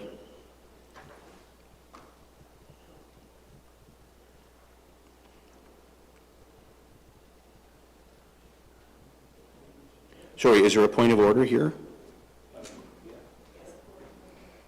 Or you want a recorded vote?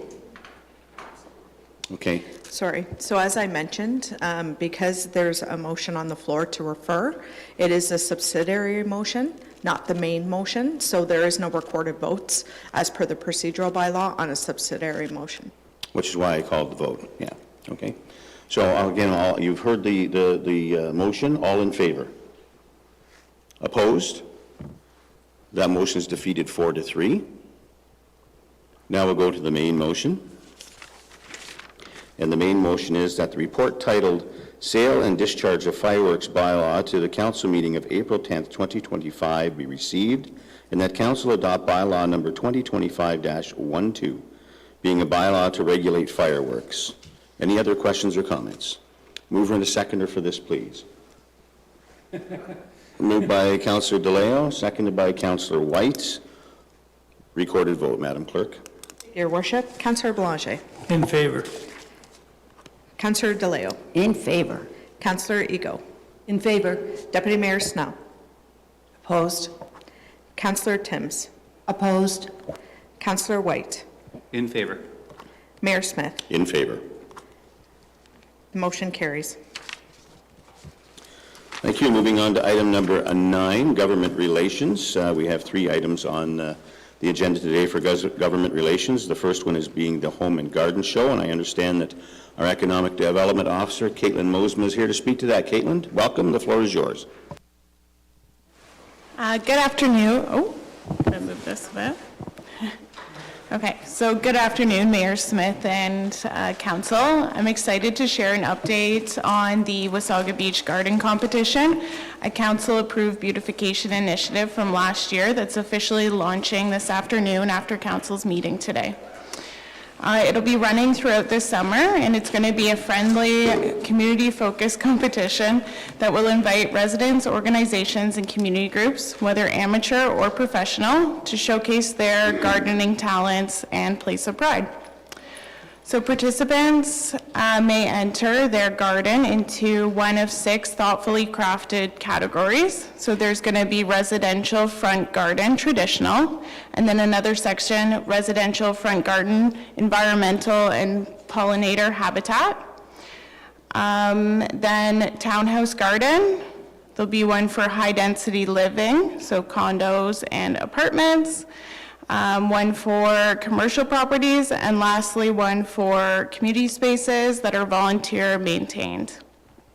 So these categories were developed with significant support from our landscape architect, Katie, who played a key role in shaping the framework and ensuring inclusive and inspiring criteria that highlights both aesthetics and sustainability.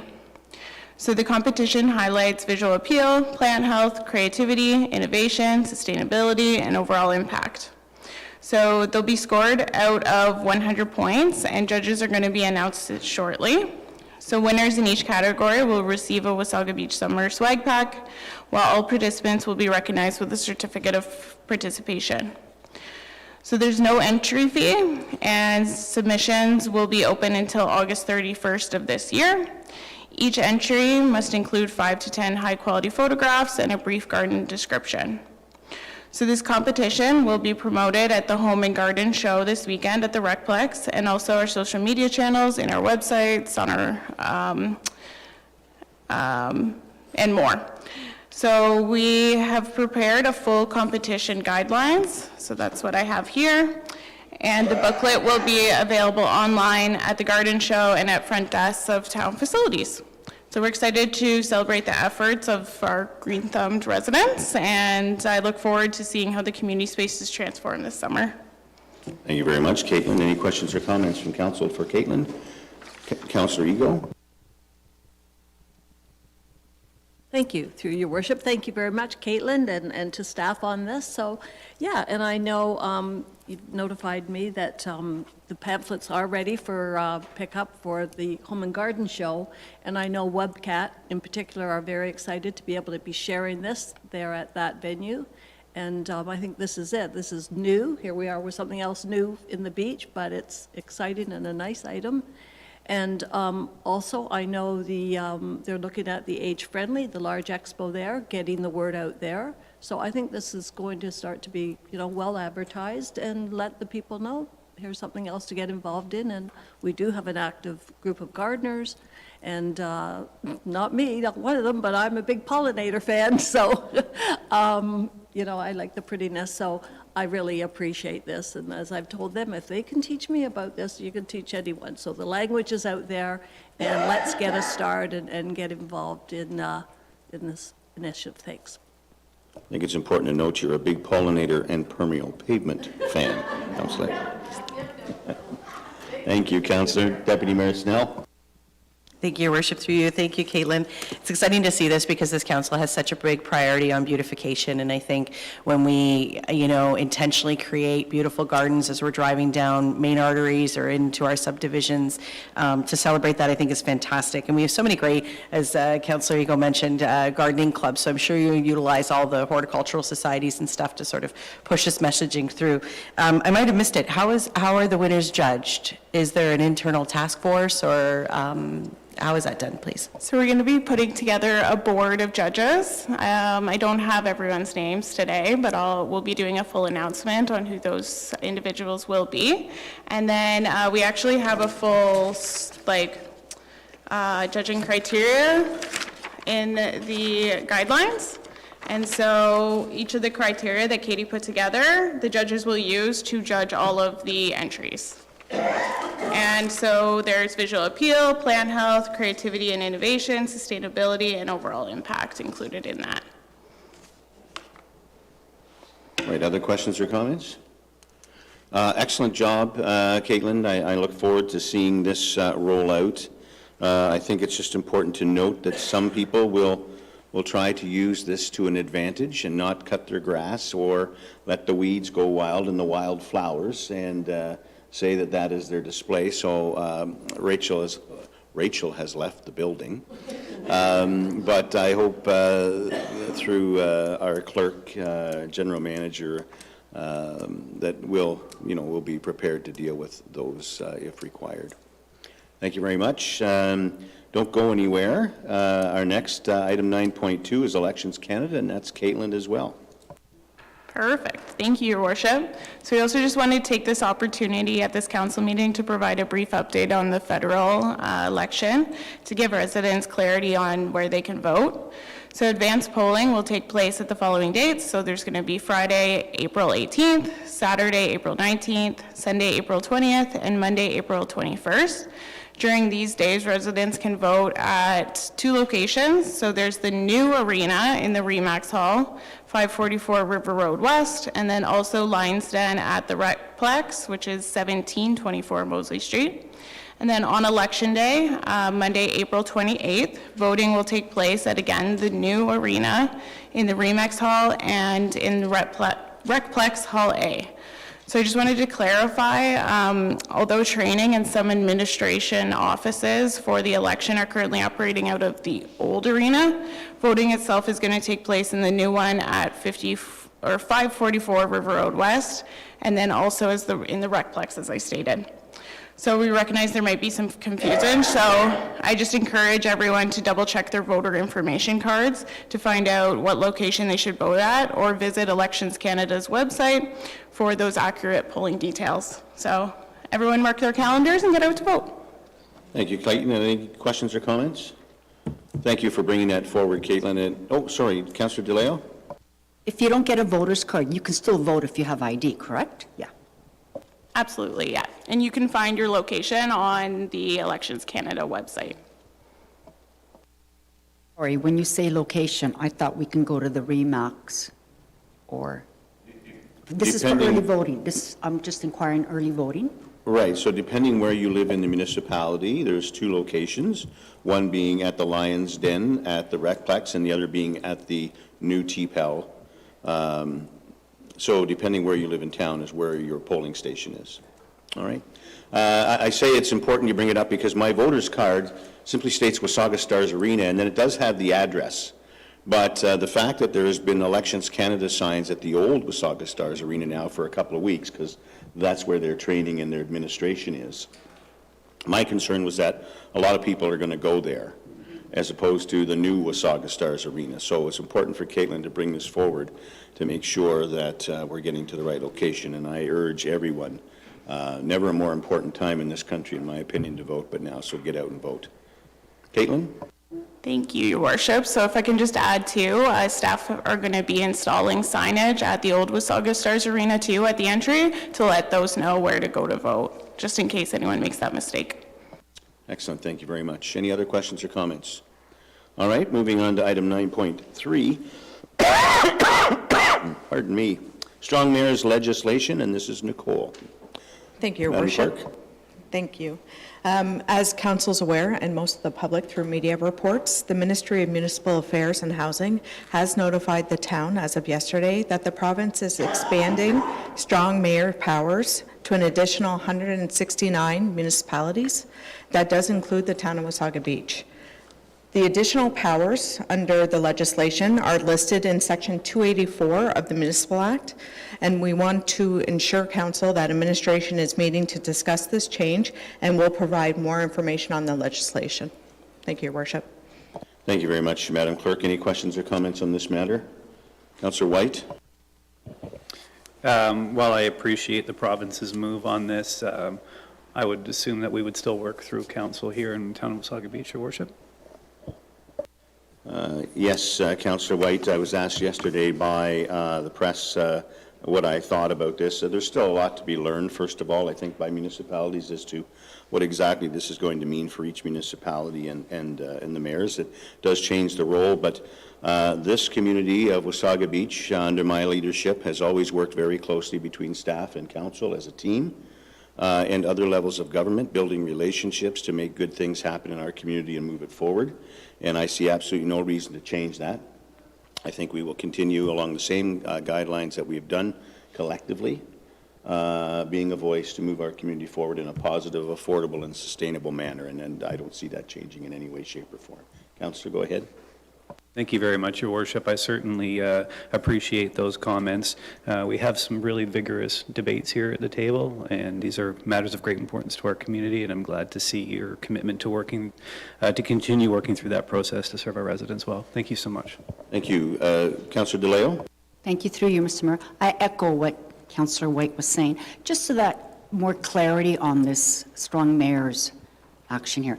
Isn't that for housing? Like, it's for housing. So you can't just use it for anything. Like, it has to be only for housing. Am I correct? No? No, I think Want if to you... clarify? Because I'm getting confused on that. I think what's important is that you go to the website, Municipal Affairs website. It'll spell out exactly what it's for. Housing is a big part of it, but it's not all of it. I'm going to look to our clerk or our CAO to speak to this as well. Mr. CAO? Yeah, through you, Mr. Mayor. What I would recommend is perhaps at the next meeting of council, staff can come forward with a fulsome report, and we can explain how the legislation works. Is that reasonable? Absolutely, and I think there's still lots to be learned too. It is fairly vague in my opinion, no respect to the province, but there have been larger city mayors have had this power now for a year or two, but it is very vague. It's another tool, I guess, in the mayor's toolbox, if you will. But again, I want to reiterate, in the town of Wasaga Beach, I see nothing changing here. And I appreciate that. I think we're a great team. We work together. There's debates. We don't always agree, but that's democracy. I think what we do agree on, most importantly, is doing what's best for our full-time citizens and our visitors. Exactly. Thank you. All right, any other questions or comments? All right, moving on then to item number 10, staff reports. The following reports have been pulled and moved to matters for consideration to be voted on separately. Those are items 10.1, 10.2, 10.5, 10.8, 10.8, 10, and 10.11. And Councillor Eagle would like to make a comment pertaining to item 10.4, the infill lot grading and drainage policy. Are there any other comments from council or staff on the consent reports? Councillor Belanger? Yes, through the mayor, I don't know if on 11.3, NVCA letter of municipalities, I just wanted to make a comment. Thank you. Madam Clerk? Thank you, and through you, Your Worship. So that would be best appropriate under correspondence when we do that consent motion. You have that noted later on in the agenda, Councillor. All right. Sorry, Mike? Sorry, excuse me, Your Worship. Was 10.5 pulled? 10.5 was pulled. Okay. I'll just reread them. 10.1, 10.2, 10.5, 10.8, 10.10, 10.11, and Councillor Eagle wanting to comment on 10.4. Any other items? All right, the recommended motion that is the following consent list of items under staff reports and all the recommendations contained therein be adopted, excluding items pulled, and moved to matters for consideration to be voted on separately. Can I have a mover and a seconder for this, please? Councillor Belanger, Deputy Mayor Snell, all in favor? That carries unanimously. Going to move on to item 11, correspondence items, and Councillor Belanger would like to comment on correspondence item 11.3, NVCA letter. Councillor Belanger? Yes, just very quickly through the mayor, the NVCA announced Jennifer Vincent as our new CAO for the Wasaga Valley Conservation Authority. And I just wanted to let everyone know that we are very fortunate that the candidate has recently moved to Wasaga Beach, and I think that is a benefit to us. So that's all. Thanks. Excellent. Thank you very much, Councillor Belanger. And sorry, my apologies to Councillor Eagle. You didn't get the opportunity to speak to your item that you wanted to comment on with respect to infill lot grading. So do you want to go ahead now? Thank you. Through your worship, Mr. Mayor. Yes, again, that was a very lengthy report, lots to read and interesting about drainage. I'm just going to reassure the people that you'll see in there the tree preservation and that our town staff are working on new bylaws for trees at this time. So that will be covered more in depth at another time. I just wanted them to know that. Thank you. Thank you, Councillor Eagle. Any other questions or comments? With respect to correspondence? Seeing none, the following consent list items under correspondence be received for information, excluding items pulled and moved for matters of consideration to be voted on separately. Could I have a mover and a seconder, please? Councillor, pardon me, Councillor DeLeo and Councillor Timms, all in favor? That carries unanimously. Item number 12 is minutes and boards and committees. And we have a motion that the consent list items under minutes, boards, and committees be received for information. Move and a seconder for this, please. Moved by Councillor White, seconded by Deputy Mayor Snell. All in favor? That carries unanimously. And item number 13 is matters for consideration. Before we get into that, I think we're going to break for lunch at this time. and be back at a 1:15. So we'll take a break back at 1:15.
And we're live, Your Worship. Thank you very much, Madam Deputy Clerk. We'll call this meeting back to order. We left off at item number 13, which is matters for consideration, and the first item that was pulled under matters for consideration is the Wasaga Beach Public School final operating agreement and capital cost payment approval. This was pulled by Deputy Mayor Snell and Councillor Timms, but I do believe we're going to have Chris speak to this first. Chris, the floor is yours. Certainly. Thank you very much, Your Worship. I do have a little bit of an introduction that I'd just like to read, and then certainly we can get to the specific questions. Staff are pleased to recommend Council rubber stamp the final agreement for the Simcoe County District School Board, with the Simcoe County District School Board, related to the town operating of the purpose-built double gym with a sprung floor, as well as a multi-purpose room with kitchenette and partition walls that open up both into the lobby and the gymnasium at the new school. The following timelines outline the key milestones for council approvals over the past 6-7 years back to 2018. The agreement has certainly been seen in council before and will ultimately be finalized today, but it evolved since July 2018 when council first approved that staff submit an expression of interest for shared space in a proposed elementary school in the Sunnydale subdivision. Next, in February 2020, Council approved a memorandum of understanding to partner with the board on a purpose-built recreation space in the new school. February 2021, Council approved the draft joint use agreement, more or less in spirit, the same agreement that Council is reviewing and approving today. July 2022, Council approved proceeding to tender with an estimated value of $1,777,000, significant based on today's final approval. In May 2023, a $750,000 increase for the town's proportional share for the final tendered price of the considered, which was considered a fair market cost, and Council approved that increase with sufficient funding in the capital forecast, while the board applied for approval with the province, understanding that their costs increased by a much higher degree for the majority of the building that was their proportionate share. So in essence, council should understand that when this construction project went to tender, there was a significant escalation, similar to many discussions we've had about how COVID has impacted costs for construction. Last but not least, a summary of the current programming plan for 2025 is outlined in the discussion section of the report, with 2025 revenue forecast delineated in the financial implications section of the report. In short, with an estimated $32,000 expected in operating costs for 2025, although today we have no real financial reporting received from the board, the following revenue numbers do aggregate to about $42,000 in net programming revenue. So our day-to-day operations in this first 3 months since January, and with our plans through the summer and into next fall, we've got 3 major programming chunks. The first is town-run programs on weeknights. We expect about $26,500. Weekend tournaments, about $7,600. And last but not least, summer camps will net out to about $6,000, and that's how I come to that total. But with that being said, I think it's a positive story for our community to get in behind the school board on this construction project, and we now have a facility that we can maximize over many years. I'll leave the questions to the rest of council, Your Worship. Thank you very much, Chris. Great quick report there for us, an understanding of timelines and the dollars and cents in programming, so appreciate that very much. Questions or comments from member of council was pulled by Deputy Mayor Snell and Councillor Timms. So Deputy Mayor Snell, you go first. Well, thank you, Your Worship, and through you.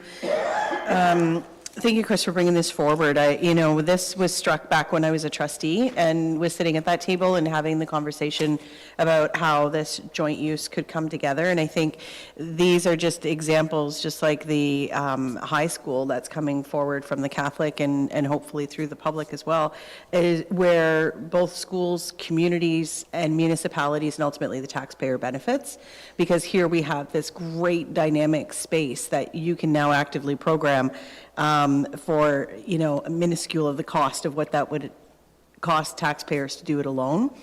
And it was interesting, I was at the, just quickly, I was at the, our walking clinic using that service a couple of months ago, and ended up sitting beside the lady who, her and her husband run the basketball program for us. And so we had a great conversation. She was saying, like, not only how much it's grown by offering those services behind the TPAL building, but now to be able to have a proper gymnasium, full-size gymnasium, all of those basketball nets and whatnot. She said, she was super, super excited about that. And I'm just really happy and excited to see you and your team being mindful of the $32,000 annual projected investment for the maintenance and the staffing, and looking at financial remuneration and income generation opportunities through the programming. So I think, as you say, a great positive story for our community. Thank you. Thank you, Deputy Mayor Snell. Councillor Timms. Thank you, Your Worship. I just had a couple of questions that Chris actually has already answered for me, but I'll ask you specifically one of them again. I also agree that this is such a great news story and such a wonderful collaboration with the school board.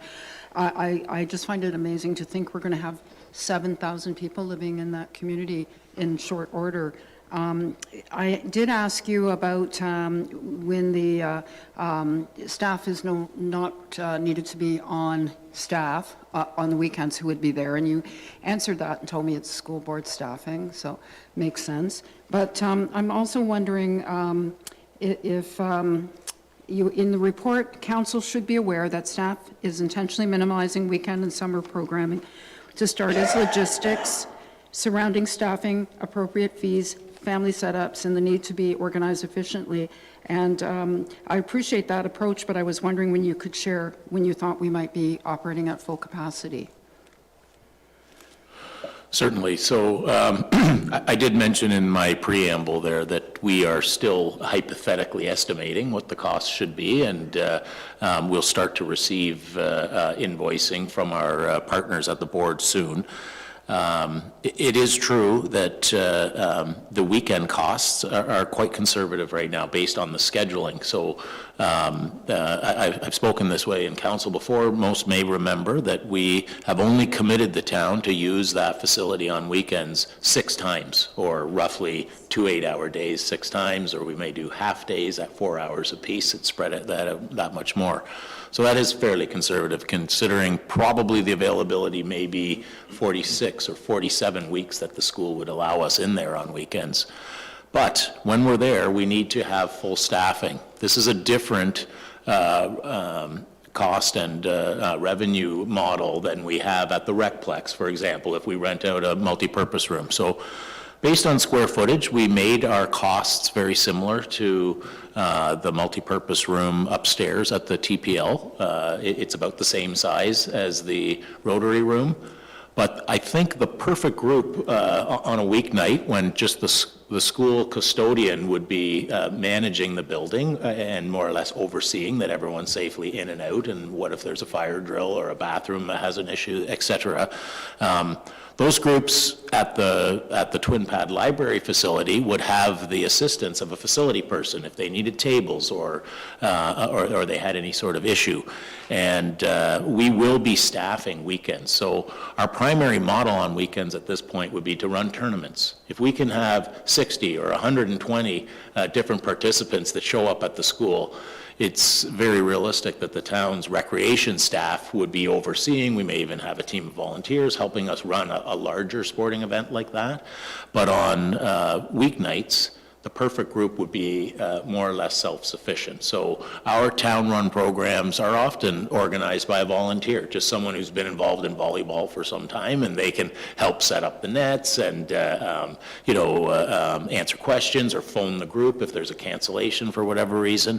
And we need to understand our exact operating costs and then tack on some staffing if we're going to start to do third-party rentals. It is a reasonable chunk of how we use the Recplex. I would guess at this point, maybe 2/3 of all the room rentals are third-party at the Recplex, and they're managed by our facility staff. So those staffing costs and then ultimately the proportional share of the building need to be realized for a year or two. And I'm sure council can appreciate that there's also an element of effort that we have to put out of our department. And if we tried to program 46 weeks of the year right now on weekends, we would drown in requirements for our existing staff team. So we have to understand and gradually bring on more and more programming. So it always was the plan to be conservative. We said 3 weeknights. We're actually running 4 weeknights right now. And we have 6 weeks in the summer built into our plan. We are selling 2 weeks of summer camp so far, but we may ramp that up if there's good interest. Thank you. Great answer. All right, any other questions or comments? Councillor Ego? And through your worship. Yes, just a quick comment on that too. I was excited when I read the report on the shared use of a school. I mean, we've all looked at them through the years, sitting there empty, night after night after night. And I think this is great for our community to be working on this. I know it's, you know, a test run in ways, but it's already showing the need. I remember doing brownies and guides in schools, the odd ones that were open. So all of these things that we haven't had this venue for. So I think this is a good move, especially in such an active little community up there that's going to have a lot of kids. So yeah, it's a good move. Thanks. Thank you, Councillor Ego. Anyone else? Councillor Belanger? Through the mayor. I just caution, I guess, when we talk fairly large numbers of the investment of this, that, you know, some of our residents may get a little concerned, but we're a very fast-growing community, and if we don't make the investment, this is keeping up with amenities and infrastructure. You know, we could very easily fall behind if we're not careful, given the growth of our community. But with growth also comes increased property taxes and revenue streams, and I don't know if the CFO wants to make any comment of how we've allocated for all this, but I think it's been well planned, and it's certainly affordable, even though it sounds like a big number. Thank you. Thank you, Councillor. Any questions or comments from staff? I have heard from a couple of different residents over the last couple of months about, you know, this particular project and the project with the Catholic Board on the theater and so on and so forth. And you know what I hear constantly, as I do also with the walk-in clinic, is that this is a provincial responsibility. Why is the municipality spending money on this? And I think it's important to note that, you know, the answer is very clear. If we were to go try and build a gymnasium with a sprung floor on our own for our community to use 3, 4, 5 nights a week, maybe 6 or more, my apologies, or we were to try and build a theater for our community, the cost would be 5, 7, 10 times more or greater. These opportunities not only help us enhance the school programs that can be offered in these buildings, but they also give us the opportunity to have things in our community available to our citizens that we've never been able to have or afford before. And so I commend staff for working with the different organizations, the different boards, to do this, thinking outside the box, and working together, because what we know is that building one-offs is just not viable anymore. You know, we're going to have a great opportunity here for basketball and for culinary experiences within this building. We're going to have an absolutely amazing, awesome opportunity with the new theater. And that school, the Catholic school, is going to be able to offer great programs, being so close to our arena, and bringing other partners in, such as Canadore and Lakehead University. We have to work together, and this council is bound and determined, along with our staff, to make sure that that's what we're doing, building relationships and making good things happen. So this is a good news story all around, although more money than we had thought in the beginning and hoped for. That's just the way the world turns today. So kudos to staff and everybody for working on this.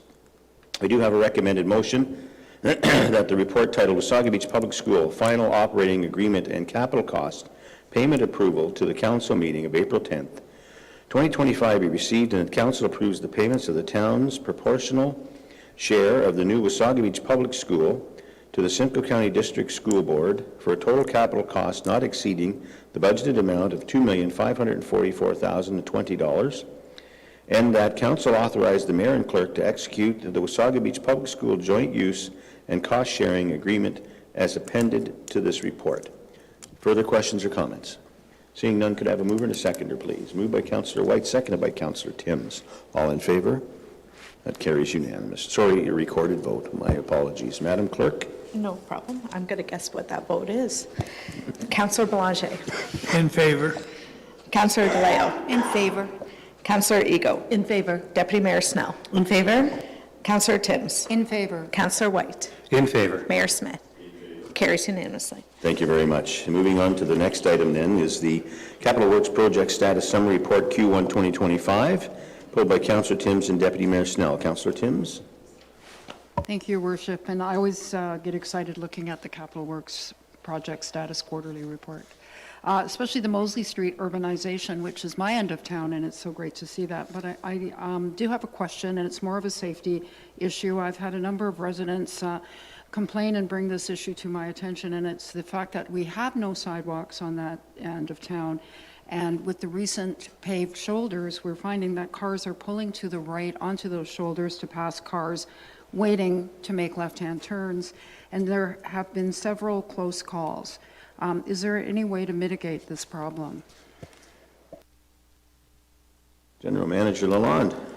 Thank you, through your worship, to Councillor Timms. The shoulders always existed. They were gravel beforehand of the same width. We simply paved them. In terms of what signage is there, there is some signage which could be reviewed in terms of no driving on the paved shoulder, that type of approach. But we recognize the need for sidewalks along this corridor, and it's really the driving force behind advancing this detailed design to a point where it is, from a staff's perspective, our next kind of priority from a transportation improvement perspective. In terms of folks passing along the side or slipping by vehicles that turn left, you know, the Highway Traffic Act speaks to what is permitted and what isn't in terms of passing vehicles beyond, I guess, the traveled roadway. So the OPP might be best to respond in terms of an enforcement strategy. But again, from our perspective, our priority is to get this design done, get it in the queue for approval so we can start to advance this. I know there's been some comments about flexible delineators. From a staff perspective, they're very time consuming to not only install and decommission before wintertime, but they also introduce holes into the asphalt, which promotes infiltration of water, freeze thaw, and then you start to prematurely degrade the condition of the asphalt. But certainly along the corridor west of 45th Street, fortunately the sight lines are free and clear. There isn't a lot of bends to you know, to deter people from seeing who is along the shoulder. But I think we can certainly undertake a review of what signage is there and what additional measures we could do. But we recognize the concerns with lack of sidewalks, not only along this corridor, but throughout our community. And we've brought reports forward on the challenges and costs associated with advancing those initiatives. But comments and concerns are noted, and we'll continue to be mindful of that. Councillor? Thank you, Your Worship, and thank you, Kevin, because it helps me to understand how to discuss that with people when they bring it to my attention. And I think because I live there, they're more often or not going to approach me with that concern. But it's great to see what's going on. Thank you. Thank you, Councillor Timms. Deputy Mayor Snell? Thank you, Your Worship. I share Councillor Timms' enthusiasm with the Public Works summary, because you don't realize how busy this town is in the development, and I just really wanted to highlight the opportunity to applaud your team, Kevin. You've got so many different balls in the air, and being very fiscally responsible and forward-thinking in terms of what the anticipated needs are in our community as we, go through this abundant growth. The ones that really stood out for me in particular was a lot of the stuff around drainage. because we've seen these extreme storms that we've had in the last couple of weeks, and some of the over-the-road issues with Shore Lane and in certain areas of town. So it's really great to see that our residents in the West End are seeing some drainage improvement, Shore Lane seeing some drainage improvement, and that continues to be a priority, and that it's a balanced approach across the community. Sometimes we hear the East End gets so much attention, but you can see clearly from the investment that's going on in the infrastructure that the West End gets an equal amount of focus and attention as well. So just want to take a chance to thank your team.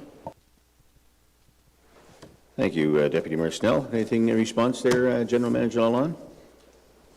No, other than thank you for acknowledging certainly the efforts of Public Works, not only operations, but certainly the engineering division, who, although we've been down a staff member for some time, they've continued to deliver. And but yeah, we do try and spread that knowledge base and priorities across the community, and that's drainage, that's roads, that's water, wastewater, even park strategies in terms of trying to invest in areas in the community that don't have park blocks, for instance. We're also working with landowners in the West End to try and establish a park block so we can continue with the momentum of park investments. But the kudos certainly goes to my team and my staff, and appreciate the comments.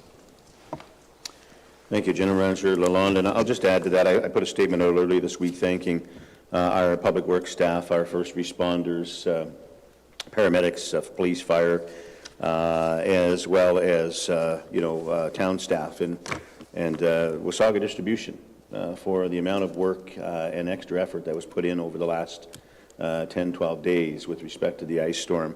Wasaga Beach fared very well, and where we didn't, our first responders, our public works, and our distribution company was there very quickly and got it cleaned up quickly. And we were actually able then to go out and help other communities, which is very important. So to the chief and to Kevin and all the staff here, we thank you for all you do. Any other questions or comments on this matter?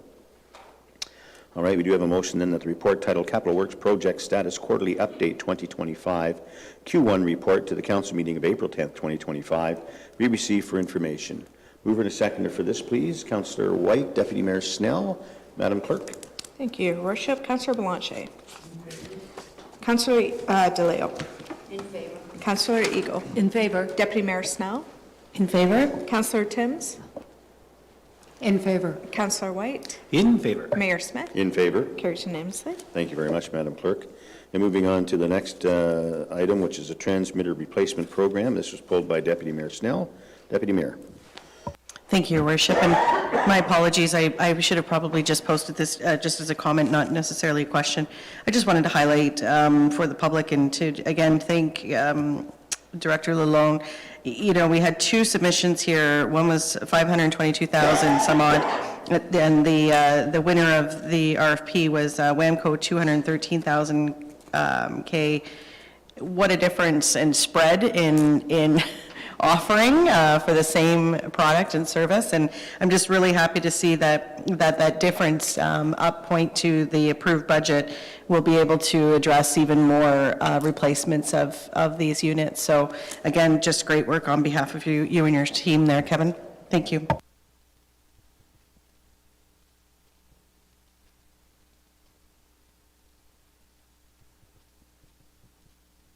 For our beachfront and the demolition, I think the spread there was probably $1 million. Fortunately, the company that just happened to be the most economical, the company we chose, I have to say, are doing a phenomenal job. I mean, they don't waste a piece of anything. It gets separated and sent out to the appropriate areas. And I know that they've sold some items and they're going to put that money to charity. The owner of that company has done a few posts on social media that I think are absolutely amazing and respectful to our community, and their understanding of the community's attachment and connection to the buildings they're taking down, I think has been absolutely wonderful. So kudos to them, and kudos to Kevin and his staff for being able to attract companies of this quality. That's an excellent point.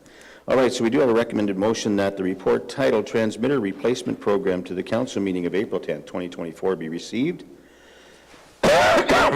pardon me, and that council approve the transmitter replacement program in accordance with the RFP number PW2025-09 be awarded to WAMCO Municipal Products Division of EMCO Corporation in the amount of $213,750, excluding HST, and that recognizing the budget availability, staff be authorized to expand the scope and quality of the transmitter replacement to the upset budget limit of $400,000. Can I have a mover and a seconder for this, please? Moved by Deputy Mayor Snell, seconded by Councillor DeLeo.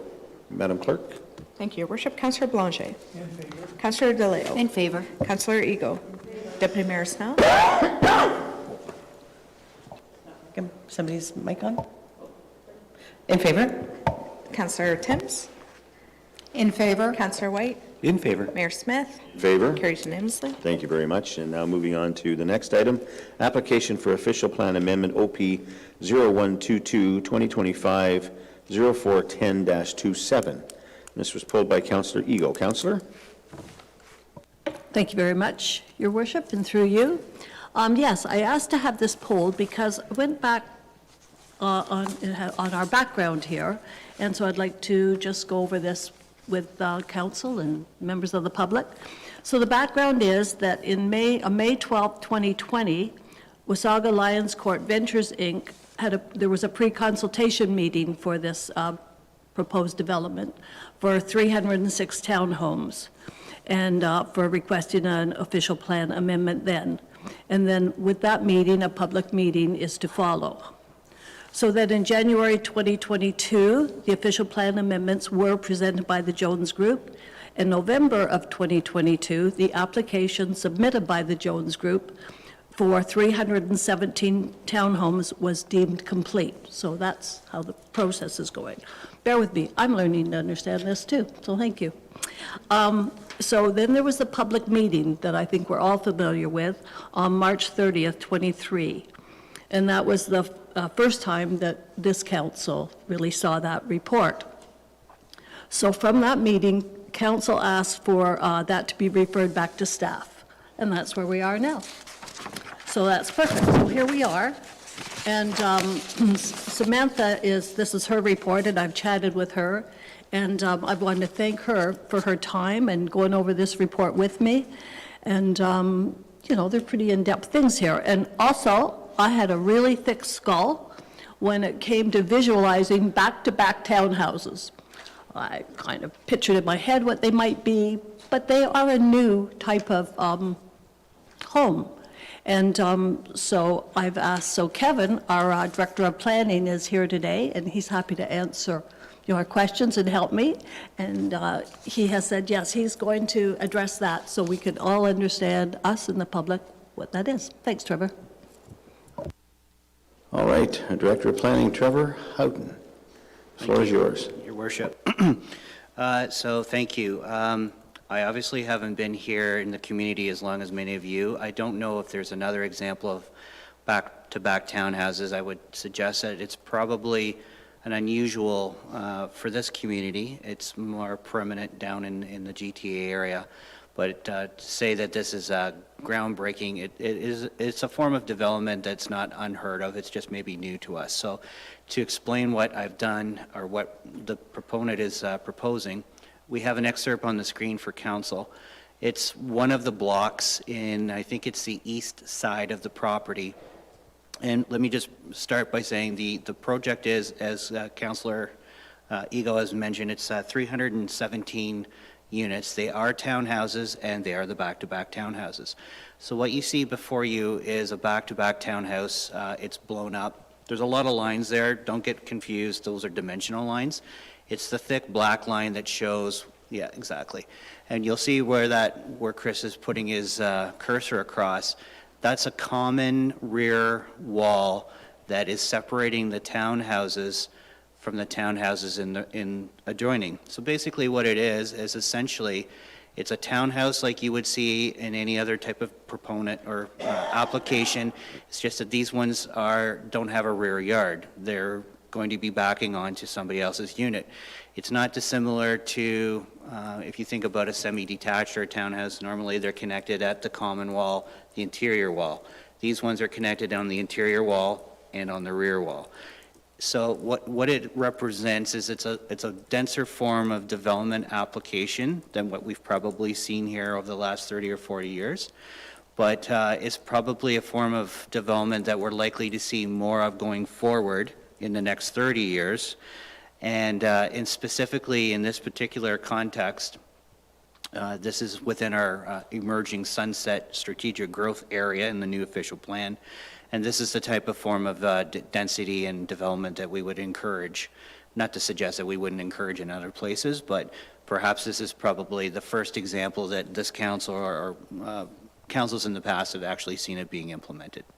So in essence, it's just townhouses that are connected at the rear walls because they don't have a rear yard. And I don't speak for the developer, nor would I, but presumably this would give us a wider form of development and perhaps more affordable form of development for those that can't afford a townhouse with a rear yard or have no interest in that because there are going to be amenity areas in this development as well. Thank you, Trevor. Councillor? Okay, yep, thank you. I'll continue on. So just to be clear, there are no back doors. You to explain that. I just want that clarified. Correct. I don't have the architectural drawings in front of me, but it would be unusual to have a back door going from your bedroom into the other person's bedroom. But yeah, I think suffice to say, I don't think there will be any doors. Thanks. I want that really clear. That would certainly make them more affordable. It'd be very interesting in a new element to town. Okay, so this is where I'm going here. So I believe since 2022, a lot has changed, not back doors into bedrooms, in regards to building. And in particular, we've come to realize the importance and necessity of green space, and not just for our well-being, but for the planet, global warming and all. So a lot has changed. And we here as a council are working hard to develop a West End. We've put a lot of money, a lot of resources into developing a West End that will take us into the future with hopefully tamed down roadways and green spaces, commercial, and a place, you'd be really proud to call home. And, looking at Fremont, they have built some beautiful developments. Absolutely, they're a great builder, one of them being Bluemont in Blue Mountains. But I realize they are single-family homes, and this development is slated to be high density. But, I believe even so, as we move forward, if this is to remain a high density, from what I can surmise, with very little green space. That is my major concern, that we could make areas less dense and cramped with different type of housing. So what about if, and just humor me here for a moment, what about if they swapped out some of the townhomes, maybe in particular the back-to-back or regular, and just reconfigure that land to possibly have some fourplexes or sixplexes. When we met with Habitat for Humanity, I know we raised that question at the time about, we're no longer doing semis, maybe we'll be looking at the land is valuable and doing fourplexes and sixplexes. And I've been spending a fair bit of time looking on sites about good high-density neighborhoods. And that can sometimes allow for more green space. Not sometimes, it does allow for more green space, and green space is paramount in this world. So in those buildings, you could have pathways, you could have trees between buildings. So just something to think about. That's all I'm asking here today.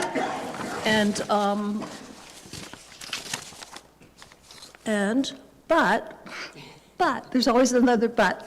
There is possibly also the option of changing up totally in 2025 and maybe rethinking what fit in 2020 in this town maybe isn't fitting right now. Sunnydale hasn't even come close to fulfilling its capacity of homes. Perhaps some townhomes and 6-story higher-end condos would be better in this development. I feel that's the actual component of our town that is missing. We have a fair bit of affordability. We're certainly slated to be growing in that area. We have that. But we don't have the luxury or a higher end unit in town. So back to the issue at hand, I would really like to understand green space. So here's a couple more questions, Kevin, please. I believe a developer is to designate 5% of the land green space. Have we attained that in this plan? So, Councillor, are you referring to Trevor, or are you referring to Kevin? You said Kevin, so I just want to be, you did, I just want to be sure, are you asking the director, or the?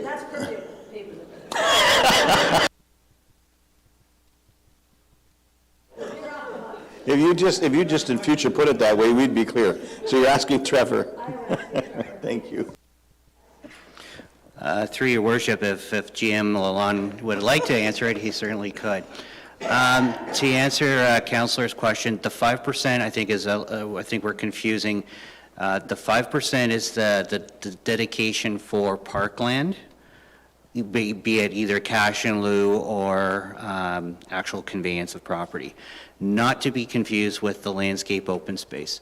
So unfortunately, I don't have the numbers off the top of my head. It's not that the proponent is not providing green space. They certainly are, both around the buildings and also for amenity areas.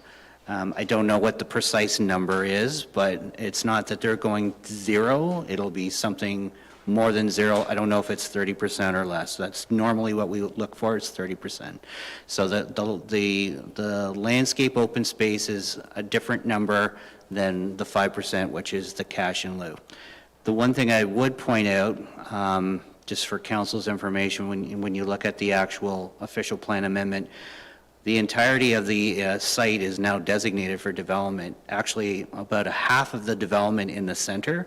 So there's the east side and there's the west side, and in the center, we're actually designating that open space or hazard lands, because those lands, although they're designated currently for development today, it is not appropriate that they be developed today. So we're actually, in a way, we'll be ensuring that there is more open space or more green space, because we've identified through the 2 years of review that about 50% of that center area is not appropriate for development and should be preserved in perpetuity.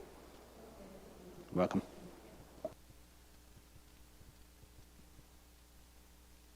Thanks. And, okay, so they're looking at that, and I did have this in my notes. It may or may not be pertinent, but it is to do with green space and what can be done, especially because so much forest is being taken out of there. And in planning today, there's a term, some may have heard of it, some may not, but it's called mini forests. And I thought in this area in particular, don't look at me like that.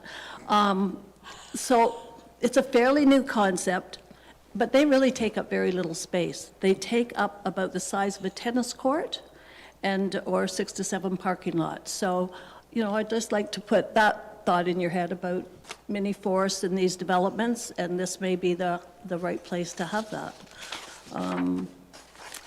We're very short on playgrounds at that end of town, I do believe. Like, I don't know where the children would play. And so that I would like to see, is there one being proposed in this development? And you've said about, you know, because I see the homes are tight, driveways will have cars sitting on them. It looks like there will be sidewalks throughout the development. I read it, that it's stressed there will be sidewalks. So that's it. But it's my understanding too here at town staff that you're working on developing urban guidelines to assist us as we move forward in our planning here.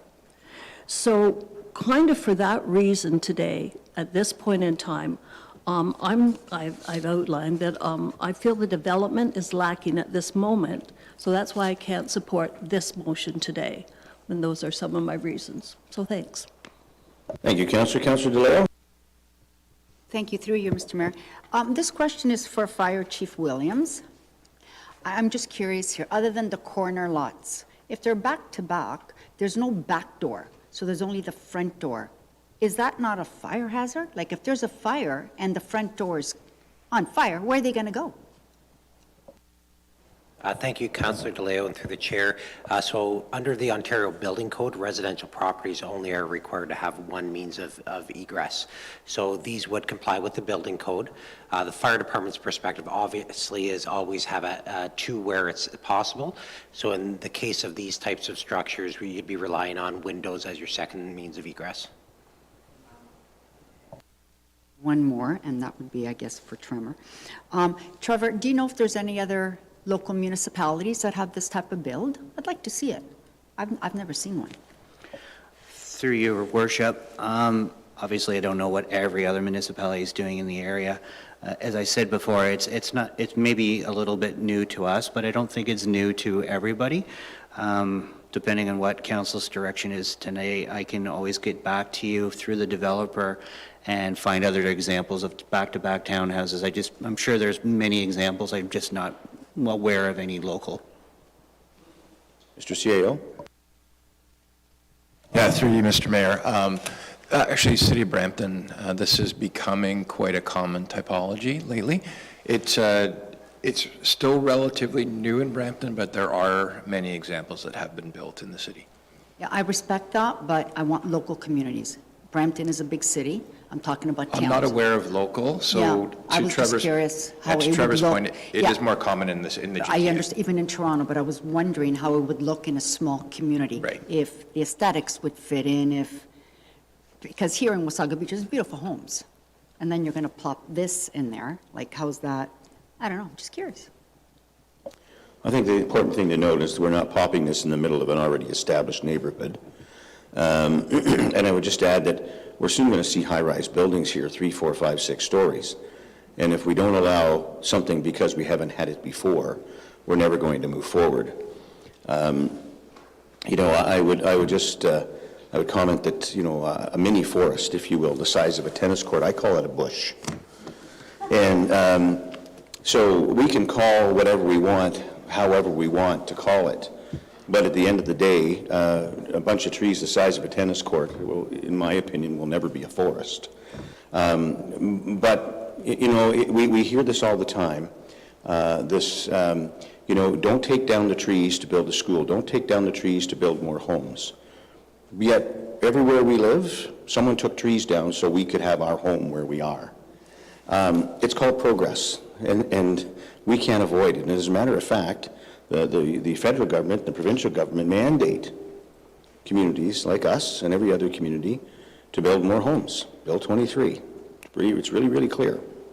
And so we're going to see many more. This won't be the first time, and it sure as heck won't be the last time where we see something that we haven't seen in Wasaga Beach before. And let me tell you, Collingwood went through this not too many years ago when they wanted to put a 4-story building on the corner of here on Ontario Street and Hume. And I think that went through 2 or 3 councils, and the town spent millions and millions of dollars with respect to that building for it only to be built in the end anyway. And it is a beautiful building today. So I get the concerns, and I know we hear this from the public all the time.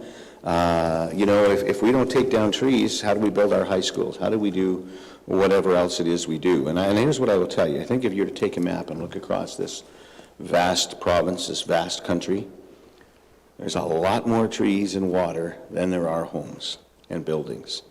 And I think we're far off in Wasaga Beach from having to worry so much about, you know, not moving forward. But at the end of the day, the province is telling us very clearly, you will build more homes faster.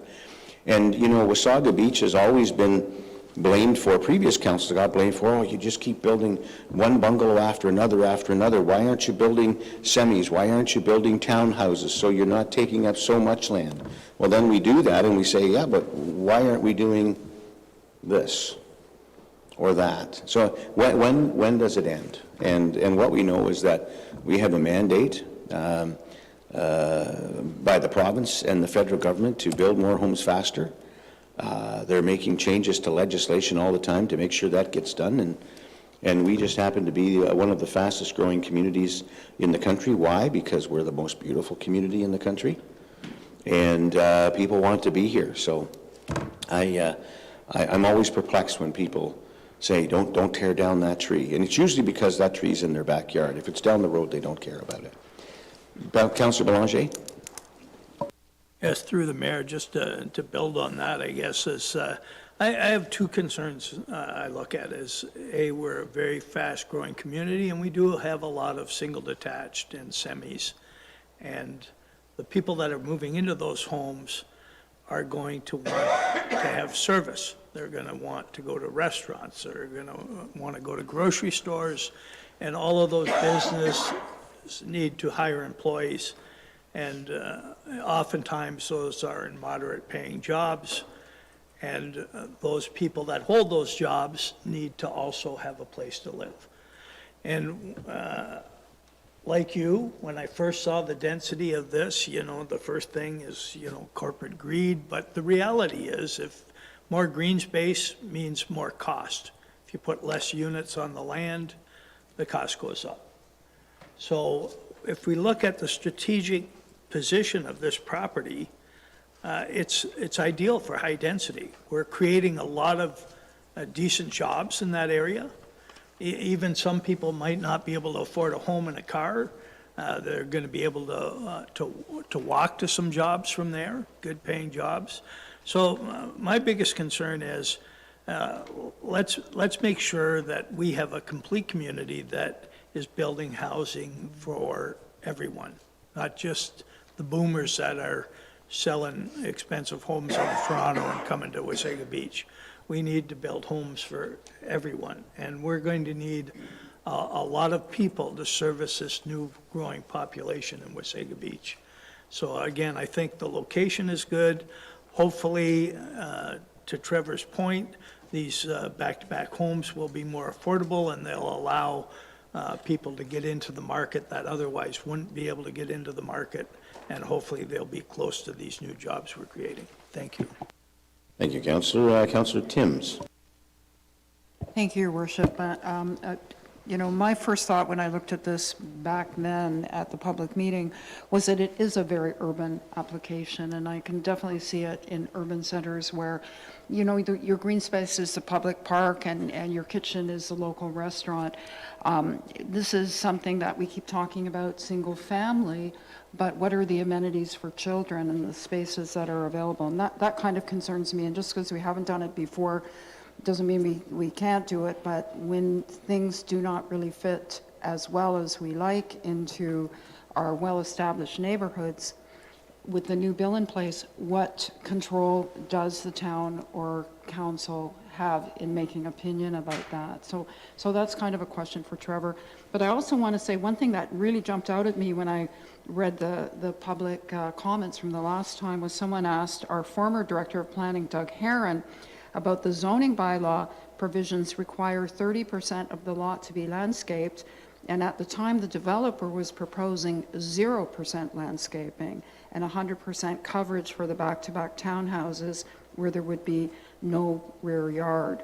So that doesn't sound very appealing for families that kids need a place to have somewhere to put their bikes and hang out. So back to my question is, what kind of control can a town put, maybe control's not the right word, working with the developer to bring something to the neighborhood that is a beautiful fit? May not best fit, but. Through your worship, Councillor Timms touched on something that I think it was Councillor Ego asked about in the urban design. So just to be clear, you do have urban design guidelines that apply to townhouses already.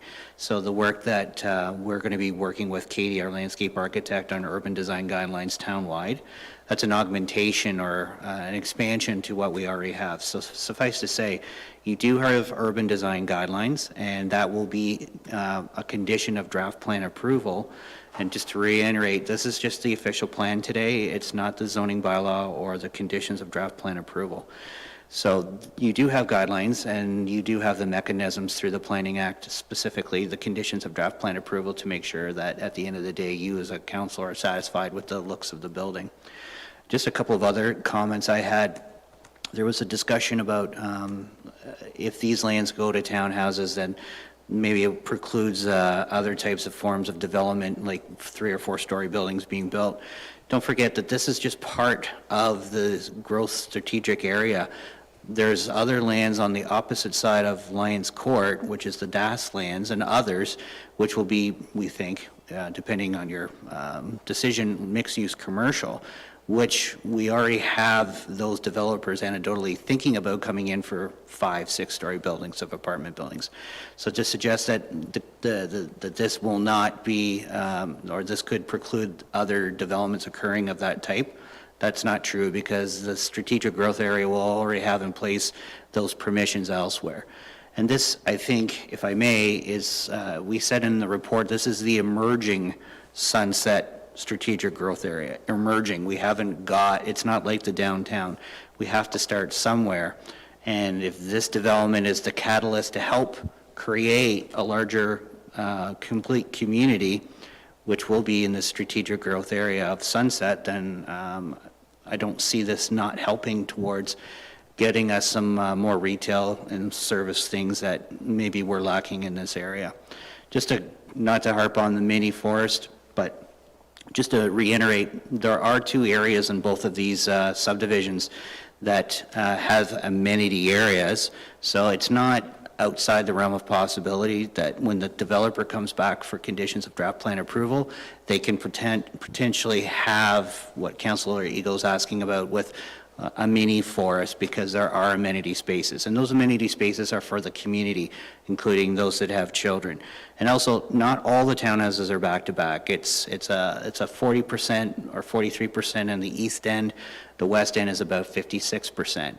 So half of those or more of those townhouses are just normal townhouses that have rear yard amenity areas for those that have children that want that form of development.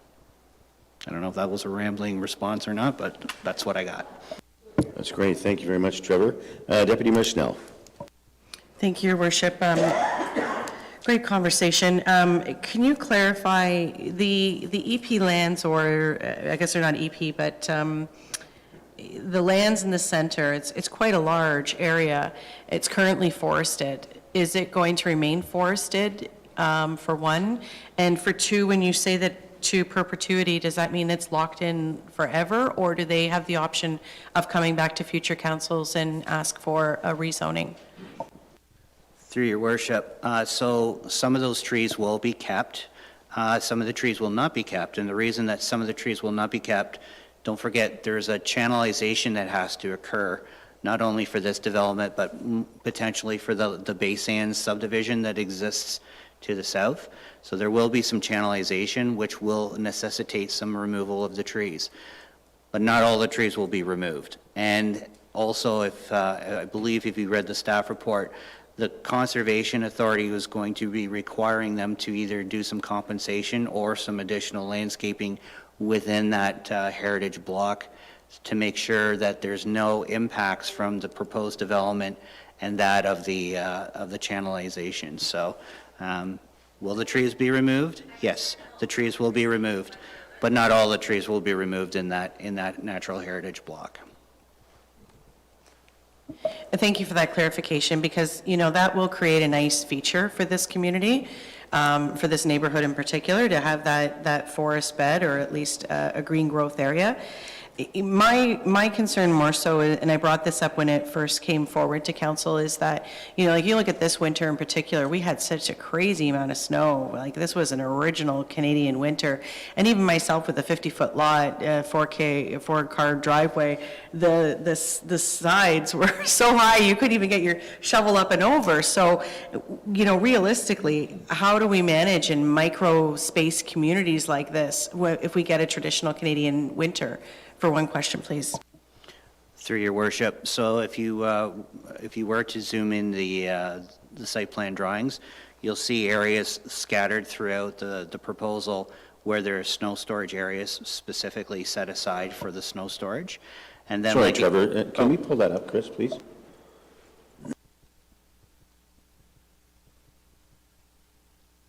That's actually perfect right there. So you see at the end of that townhouse block that we were talking about, and it's got that Right there. Looks like a big carpet. That's actually the designated snow storage areas. And if you were to zoom out, and I'm not suggesting Chris does because you're going to lose all the line work. If you zoom out, you'll see that those snow storage areas are scattered throughout the development. So that's where you put your snow. And just like any other condominium that we have in Ontario, there will be a provision in the subdivision agreement that says you put your snow in the snow deposited areas, and in the event that those deposited areas become too full, you're responsible to remove them off of site. And that's a very common thing throughout Ontario. Thank you for that. And I can appreciate that from a property management perspective. I was thinking more just about the homeowner and clearing their own driveway and having capacity within a very micro green space on their front lawn to be able to facilitate that. Obviously, they're not going to carry their snow down around the corner at the end of their development and plunk it there. But it just in one point, that was one of the initial concerns that I had. The other is losing those, commercial lands that are down there as well, and redesignating them to residential. Do you think, because obviously the way that the casino lands are sort of developing, and currently with the roundabout, it's not very walkable, or walking, the walkability is not that great. Do you foresee, based on what you see coming down the pipeline, that there would still be opportunity in other lands around there for a dry cleaner and a variety store and things like that to be able to service this community and the surrounding neighborhoods? So through your worship, in the staff report, we did cover the fact that they did do a commercial study. It was Urban Metrics, and they were able to confirm to us that the removal of the commercial lands from this particular site is not going to have any likelihood of any damage commercially to the municipality. And again, we are going to be redesignating a lot of land in that west end mixed-use commercial, which will allow the full gamut of uses, including things like dry cleaners and everything else that we think that strategic growth area is going to require. Thank you, Deputy Mayor Snell. Any other questions or comments from members of council? All right, seeing none, we do have a recommended motion that the report titled Application for Official Plan Amendment OP01/22-31 Lions Court to the council meeting of April 10, 2025 be received, and that council adopt Official Plan Amendment number 62 to recommend, as recommended by planning staff in this report. Mover and a seconder, please. Moved by Councillor White, seconded by Councillor DeLeo. Madam Clerk. Thank you, Your Worship. Councillor Blanchet. In favor. Councillor DeLeo. In favor. Councillor Ego. Opposed. Deputy Mayor Snell. In favor? Councillor Timms. In favor. Councillor White. In favor. Mayor Smith. In favor? That carries. Thank you. All right, moving on to the next item, which is the Beachfront Development Return on Investment, 2025-041-37. And this was pulled by Councillor Belanger, Deputy Mayor Snell, myself, and Councillor Timms, but I'm going to look to our CFO, Jocelyn, to speak to this first. Jocelyn Lee. Thank you, Your Worship. So this report provides information for council and the public about the return on investment calculation for the beachfront lands. And understanding why and how an ROI calculation is used is important. The ROI is one of the tools used to assess an investment. And how it is used is that the resulting ROI percentage, if negative, would imply that the project does not provide a good return. To help decide at what point a project has a good return, target ROI ranges are used. Standard targets for ROI ranges in the private business sector are often 7 or 8%. In the development sector, the ranges can be 15 to 20%, and some developers may require 25%. But most ROIs of 15% or greater are considered excellent. So looking at the calculation, the ROI is based on estimates and assumptions using the town's available information. For the property tax revenues, there is a net present value calculation required. And when preparing that ROI calculation, I used the revenue stream in perpetuity. And I recently had the opportunity to chat with a consultant who regularly calculates ROI information, and I shared my calculation, and I asked for some feedback. And the consultant indicated that they would calculate the ROI in the same manner, and that they do cap their timeline at 20 years, and that's done for two reasons. After 20 years, the results become so small that they are not that significant to consider in the calculation, and it is easier for the public to understand a timeline of 20 years as opposed to in perpetuity. So the result was they would arrive at an ROI of 250% rather than the 300%. And the consultant suggested there are also other returns on the investment that may not have been considered in the calculation, such as additional property tax revenues that will come from new businesses and residents that will build there as a result of the beachfront development. So in discussion with the consultant, we agreed that the project benefits far exceeded typical ROI target levels. The ROI calculation approach was the same, with a modification in the assumptions used for the property tax timeline between the two of us. Both assumption calculations drew similar conclusions, and the ROI is well beyond the maximum 25% target ROI, and the project has an excellent return. So I hope that just provides a little bit of information for everyone on what that calculation is, how it's used, and how there can be assumptions and estimates used to provide that return. But the bottom line is that return is very, very high and very good. Thank you very much. Thank you very much, Jocelyn, and I'll look to Councillor Belanger. Councillor Belanger? Yes, thank you, through the mayor. The reason this is on today's agenda again, this came to council a while ago, and the reason likely why we did a peer review is, unfortunately, there are those in our community, a very few, that publish inaccurate and misleading information on social media, not to protect or further our community, but rather to further their own political ambitions. In fact, their actions cost the taxpayer money, as staff need to respond with accurate information as we have today. It is important to note that they do not have the training or experience in making these complex ROI calculations as our staff do have.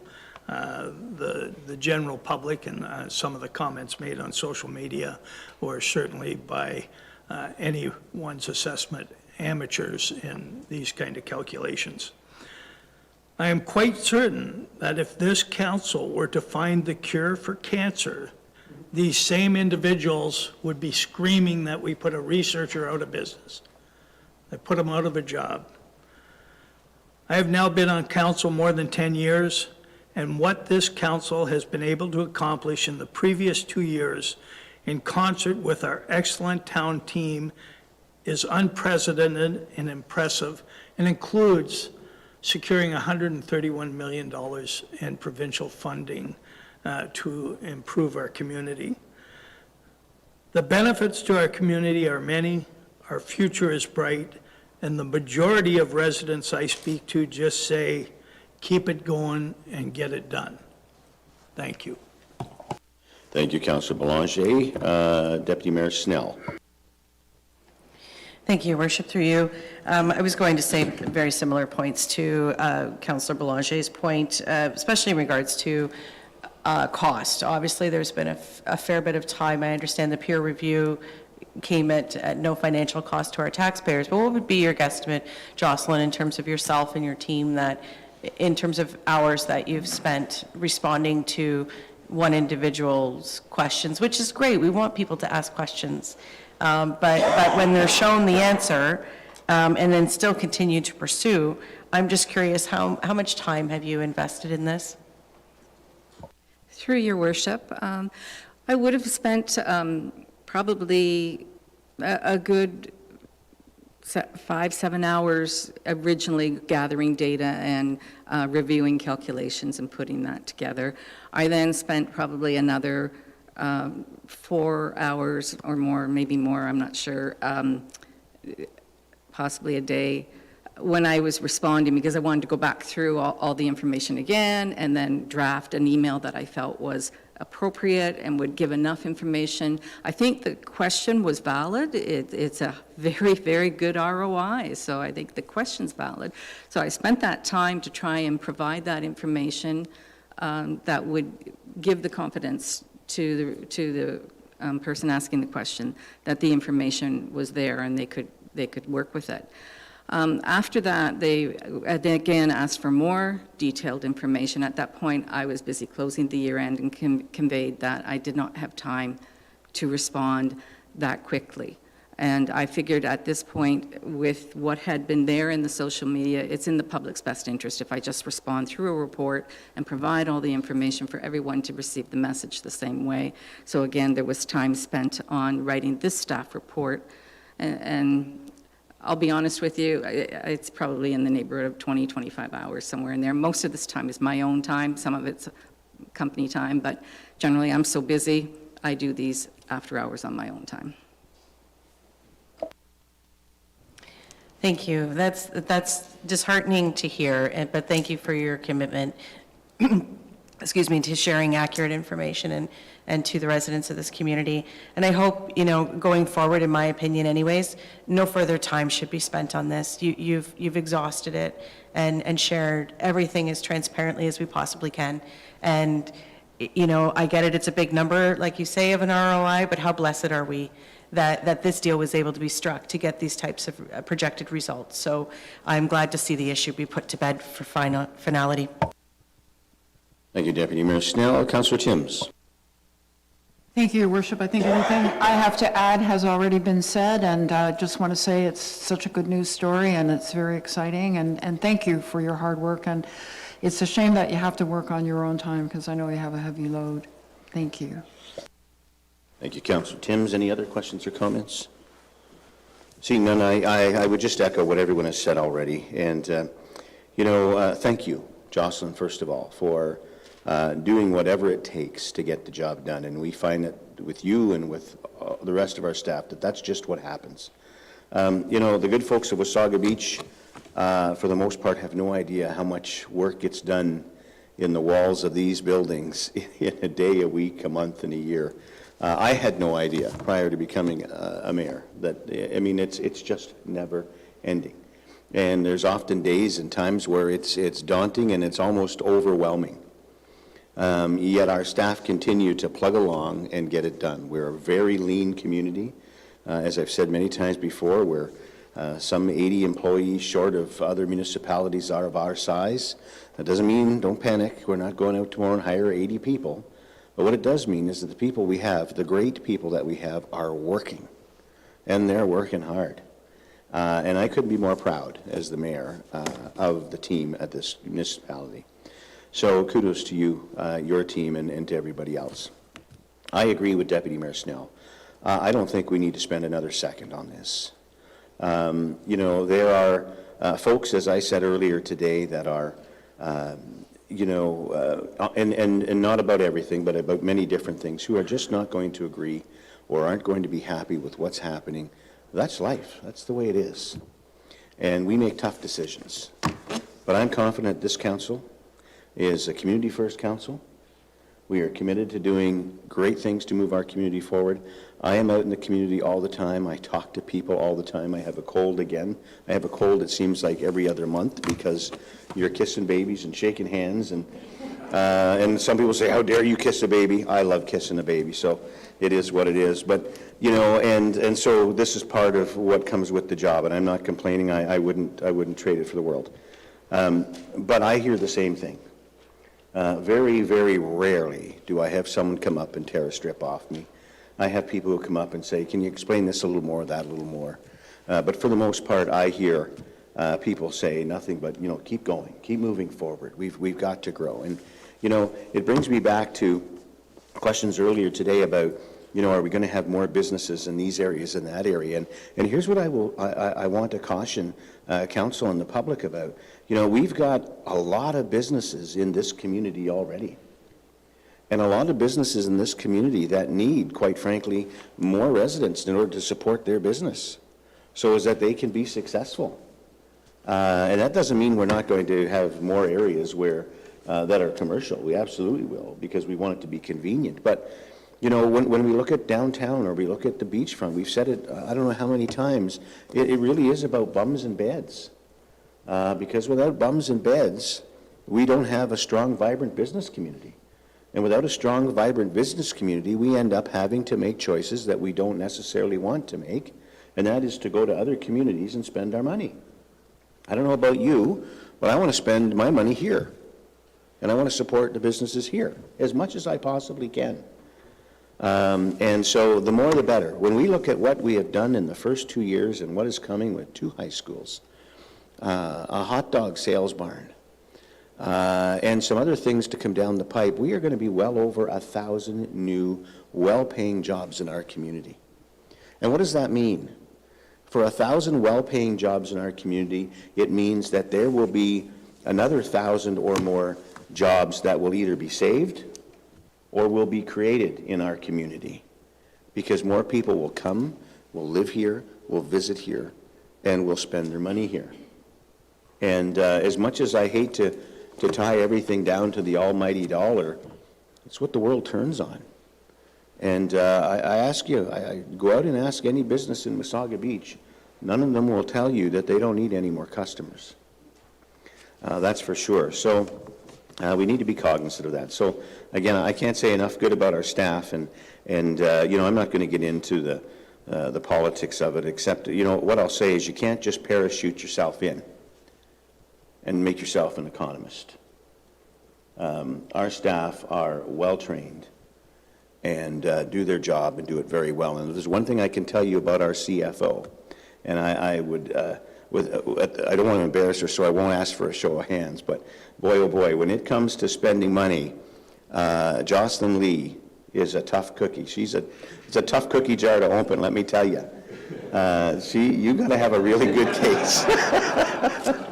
A really good case to be wanting to spend money, and we're so fortunate to have that in you, Jocelyn, because you know us, like many spoiled kids, we're always asking for something and for money because our residents are asking us for things, and it's not easy. So I could go on and on praising the staff and the good work of council, but you know what? People will tell us how they feel in a couple of years.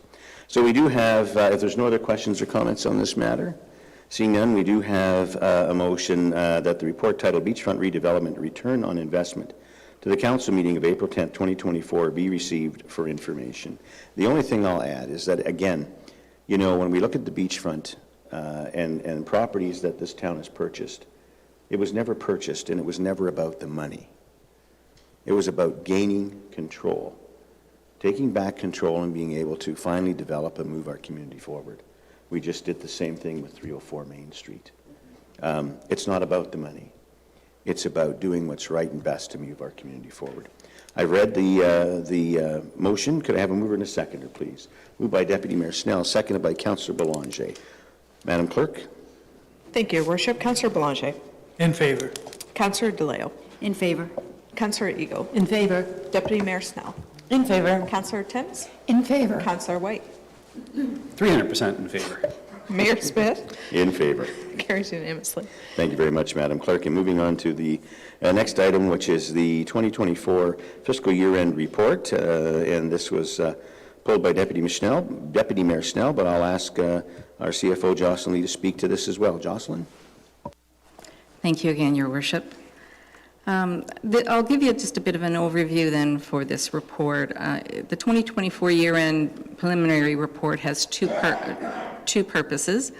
One is to seek council approval for the entries required to fund any deficits or transfer any surpluses to reserves, and also to provide a summary of the preliminary results so you have an idea of how the 2024 year-end is going to close. I'll talk a little bit about the net deficit of $1.5 million that has occurred, and during the budget process there are multi-year projects, and we estimate the amount of work that we expect to be done during the current budget year. Sometimes the contractor doesn't complete all the work that we thought they would, or sometimes they exceed the amount of work that we budgeted. because they moved the project along faster in the timeline. And when that happens, it results in a deficit that we have to fund because we didn't budget enough money. We've planned for the money, so we've got the proper amount of money there to spend, but we just didn't budget it to be spent in that current fiscal year. So that's what creates the deficit. And so, for example, if we were using DCs to fund that project, we would just transfer more from our DC deferred revenues and bring them in to cover the project works for that year. And this activity is a normal part of the year-end results for multi-year projects, and it's driven by timing differences. The River Road West project was a multi-year project in '24 that exceeded the budgeted amount. As a result, it created a large deficit in the year-end results. Funding of this deficit is shown in Table 4 of Appendix A, and it's in about just a little over $3 million.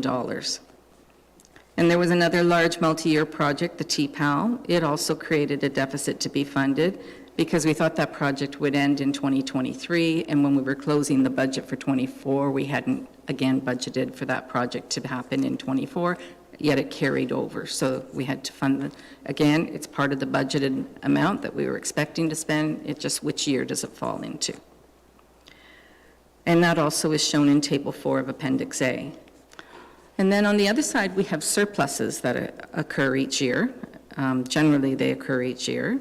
And they come from, in this year, three main sources. And it's new supplementary taxes that were not part of the budget. And they were quite high this year in '24. And then there's higher interest revenues. We had some very good interest revenues that occurred in '24. Those create surpluses. We had a large TPAL donation that we recognized in '24. And we had some other smaller favorable variances. So these surpluses are transferred to the reserves account and are used for future expenditures. And the result, the $1.5 million deficit, is the net of the projects that we have to fund that we hadn't budgeted for and the surpluses that happened during the year. The net result change is 1.5. We had been able to budget the capital, had we been able to budget those capital projects, we were right on, then we would have shown a surplus of approximately $3 million. So it's just a matter of timing differences there. The report also provides an overview of the balance sheet. Many of the summary results reflect the good financial position of the town. There are some noteworthy changes. The use of investments, we've used some of them as our DCs are being drawn for our capital projects. We've had, when we are holding DCs, we have money we invest, and then when we use those DCs, we cash in those investments as well. Lower DC revenue balances are there now because we have been having some large projects that have drawn on them, and as well, the 2024 activity in terms of our growth didn't replenish our DC reserves as strongly as we generally do. So that those are the two items that are the main changes that you might notice when you're reviewing the statements. So overall, the town's financial position is good, and it continues to support the town's advancement. Thank you. Thank you very much, Jocelyn. Questions or comments? This was pulled by Deputy Mayor Snell. Deputy Mayor, you go first. Thank you, Your Worship, through you. I just wanted to pull this, not that I had any specific questions, but I just wanted the public to get that background education piece and how that deficit came about, and to really understand what a great job you're doing with the financial health and well-being of the community. Thank you. All right, other questions or comments on this matter? Thank you for explaining that because we have a deficit does not mean we're over budget. We're just not getting the money spent in the year that we had hoped, basically. So that's very important. All right, we do have a motion then that the recommended motion, the report titled 2024 Fiscal Year-End Report to Council, meeting of April 10, 2025 be received, and that reserve transfers to clear deficits and surplus balances as noted in the attached Appendix A be approved for processing for the closing of the 2024 fiscal year-end, and that the Treasurer be authorized to process any required additional adjustments to finalize the year-end processing, reporting back to Council at a later date on additional adjustments, and that the carryover amounts in Table 1 and Table 6 be authorized for expenditure in 2025 in relation to the appropriate projects, including the carryover amounts that are not captured in the 2025 final budget due to timing of budget approval and closing of prior fiscal year end, and that the new reserve accounts and reserve reallocations identified in this report be approved. Can I have a mover and a seconder for this, please? Moved by Councillor Tim, seconded by Councillor White. Madam Clerk? Thank you, Your Worship. Councillor Belanger. In favor? Councillor DeLeo.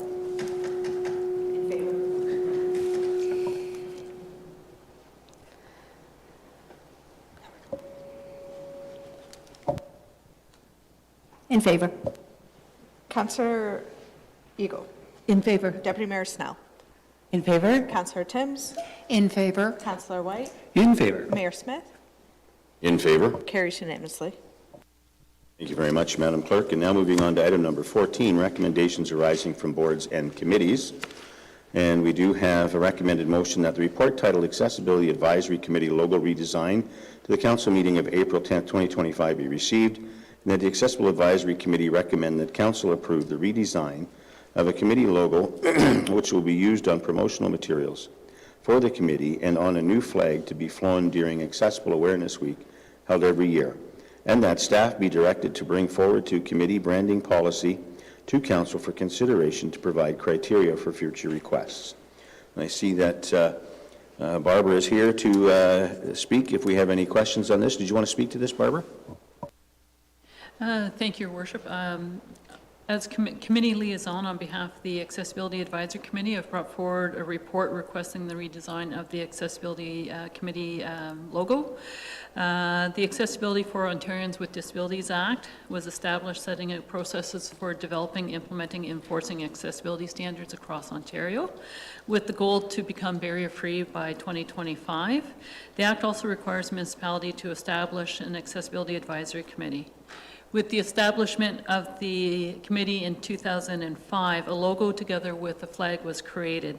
The flag was used for celebrating Access Awareness Week, held in May of every year, and the logo was used on promotional materials provided at events and attended by the committee to promote the committee and accessibility features of the town. The committee would like to update their logo and use it on new flag to be flown during Access Awareness Week, and on promotional materials the committee attends at events. Having said that, staff is also requesting that a policy be put in place providing guidelines and criteria for future requests for using town branding. All right, thank you, Barb. Any questions or comments on this matter? Councillor Eagle? Through your worship, I have a comment. It's a great logo. What a new update one, and it looks like it's on the move. Like the colors of it, the way it's moving, so nice job, I think. Thank you, Your Worship, and that would, through Your Worship, to Councillor Eagle. Actually, our one member, Carrie Montgomery, she actually designed it and brought it to the committee for consideration, and the committee approved it. What we're recommending is that our communications department look at it to make sure that it meets all the requirements of our branding and to provide any recommendations, and that logo be brought back to the committee for consideration. All right, any other questions or comments? Councillor Timms? Mine's only a comment. I think that AAC isn't understandable, particularly, I know the accessibility word is there, but happy to hear that the communications department's going to look at it, and they obviously are more aware of what that should look like than me, but quite often I think when there's an acronyms and people don't understand them, it's confusing. My second question would be, what kind of promotional materials does the committee buy? Through Your Worship, to Councillor Timms, excellent question. So we actually have a sign promoting the Accessibility Advisory Committee. We hand out promotional items such as little magnifying glasses. So we found that very useful at the food drive this weekend. We were at the Foodland, and there was seniors going into Foodland that they were actually interested in using them so that they can actually see the labels on the boxes or on the cans. So we use that. Right now, we really don't have anything to identify, besides the sign, that we're an accessibility advisory committee. So we are looking at perhaps getting a tablecloth, promoting it. So just little mini items, nothing huge. Thank you. All right, thank you, Councillor. Deputy Mayor Snell? Thank you, Your Worship, through you. I have to agree with Councillor Timms in terms of acronyms. I think sometimes they're a little bit tricky. I love the symbolism of the wheelchair in motion. I thought that was really cool. And I like that the corporate's going to look at it, or communication's going to look at it, because although the hex value of our tourism logo is beautiful, this is more, in my opinion, of a corporate committee. And I'm not sure that this busyness would translate well on a flag and still be really understandable in terms of what it is. So it's nice that you're thinking about branding and communication, but Sandra and her team, I'm sure, will have some really great feedback for you. Thank you. Thank you, Deputy Mayor Snell. Any other questions or comments? And sorry, just to thank your member, Carrie, for taking the initiative to create the design and be thinking about these types of things and bringing it forward to your committee. Sorry, I meant to say that. All right, any other questions or comments?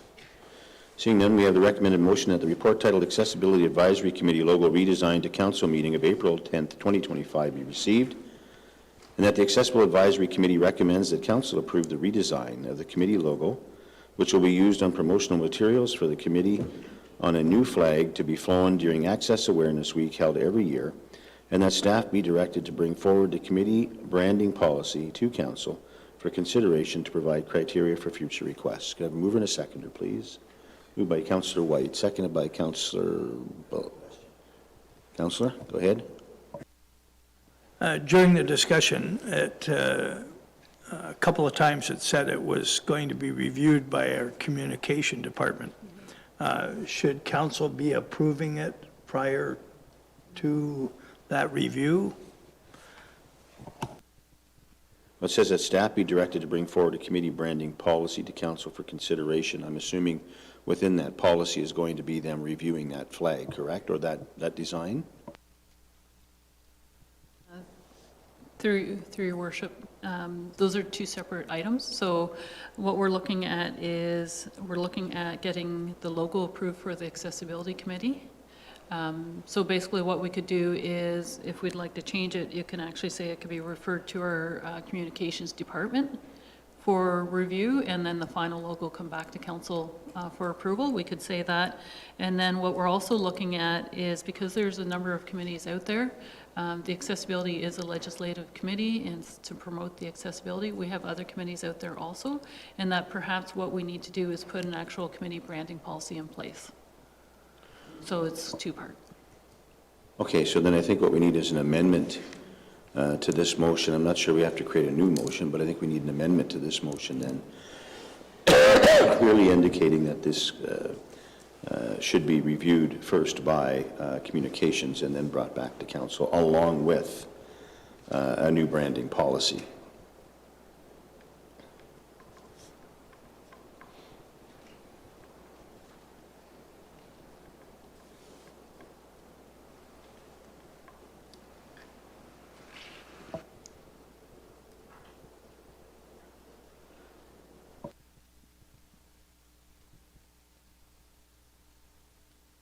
Sorry. Thank you, Your Worship. I believe the process with the committees is that, so council's stated in this motion that, yes, you can redesign the logo. So now we will work with the communications department as outlined in the report. It goes to the committee. Then the committee has to bring that back and recommend the final design to council. That's the proper process. The committee recommends to council. So I feel with the motion that's proposed, it achieves that, and it's well understood by staff. So that was my understanding as well, but then listening to the conversation, if I read it again, it basically says, I'll read it again, the part two, that the Accessibility Advisory Committee recommends that council approve the redesign of the committee logo, which will be used on promotional materials for the committee on a new flag to be flown during Accessibility Week held every year.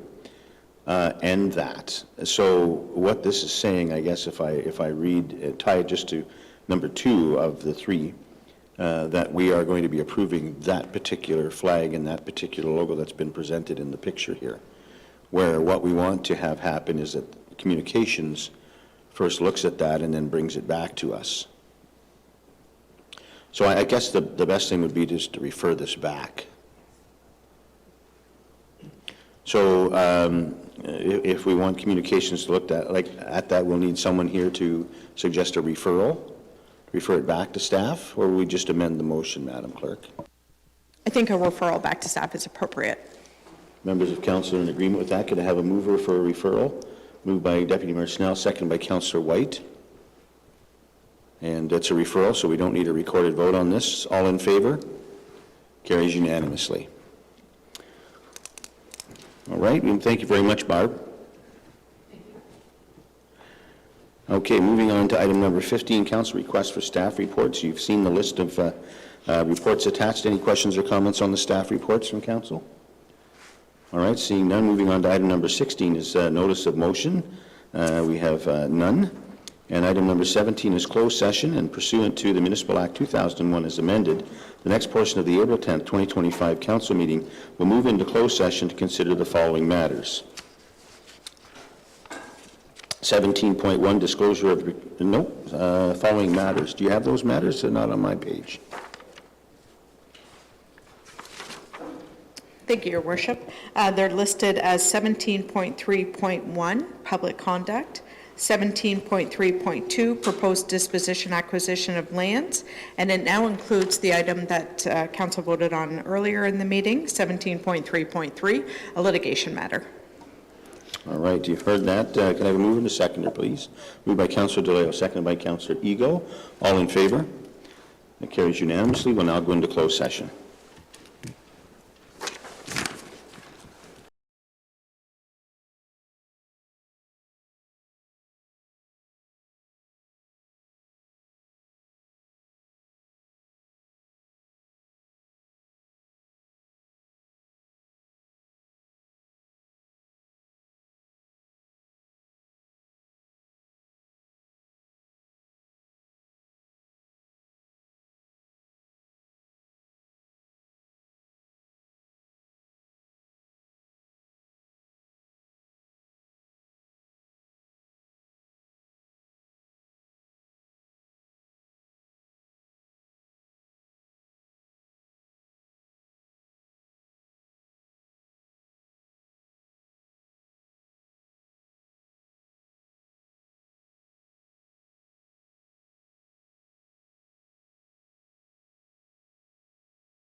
And we're live, Your Worship. Thank you very much, Madam Deputy Clerk, and welcome back, everybody. We're just coming out of the closed session and lunch, and we'll look to our clerk for a rise and report. Madam Clerk?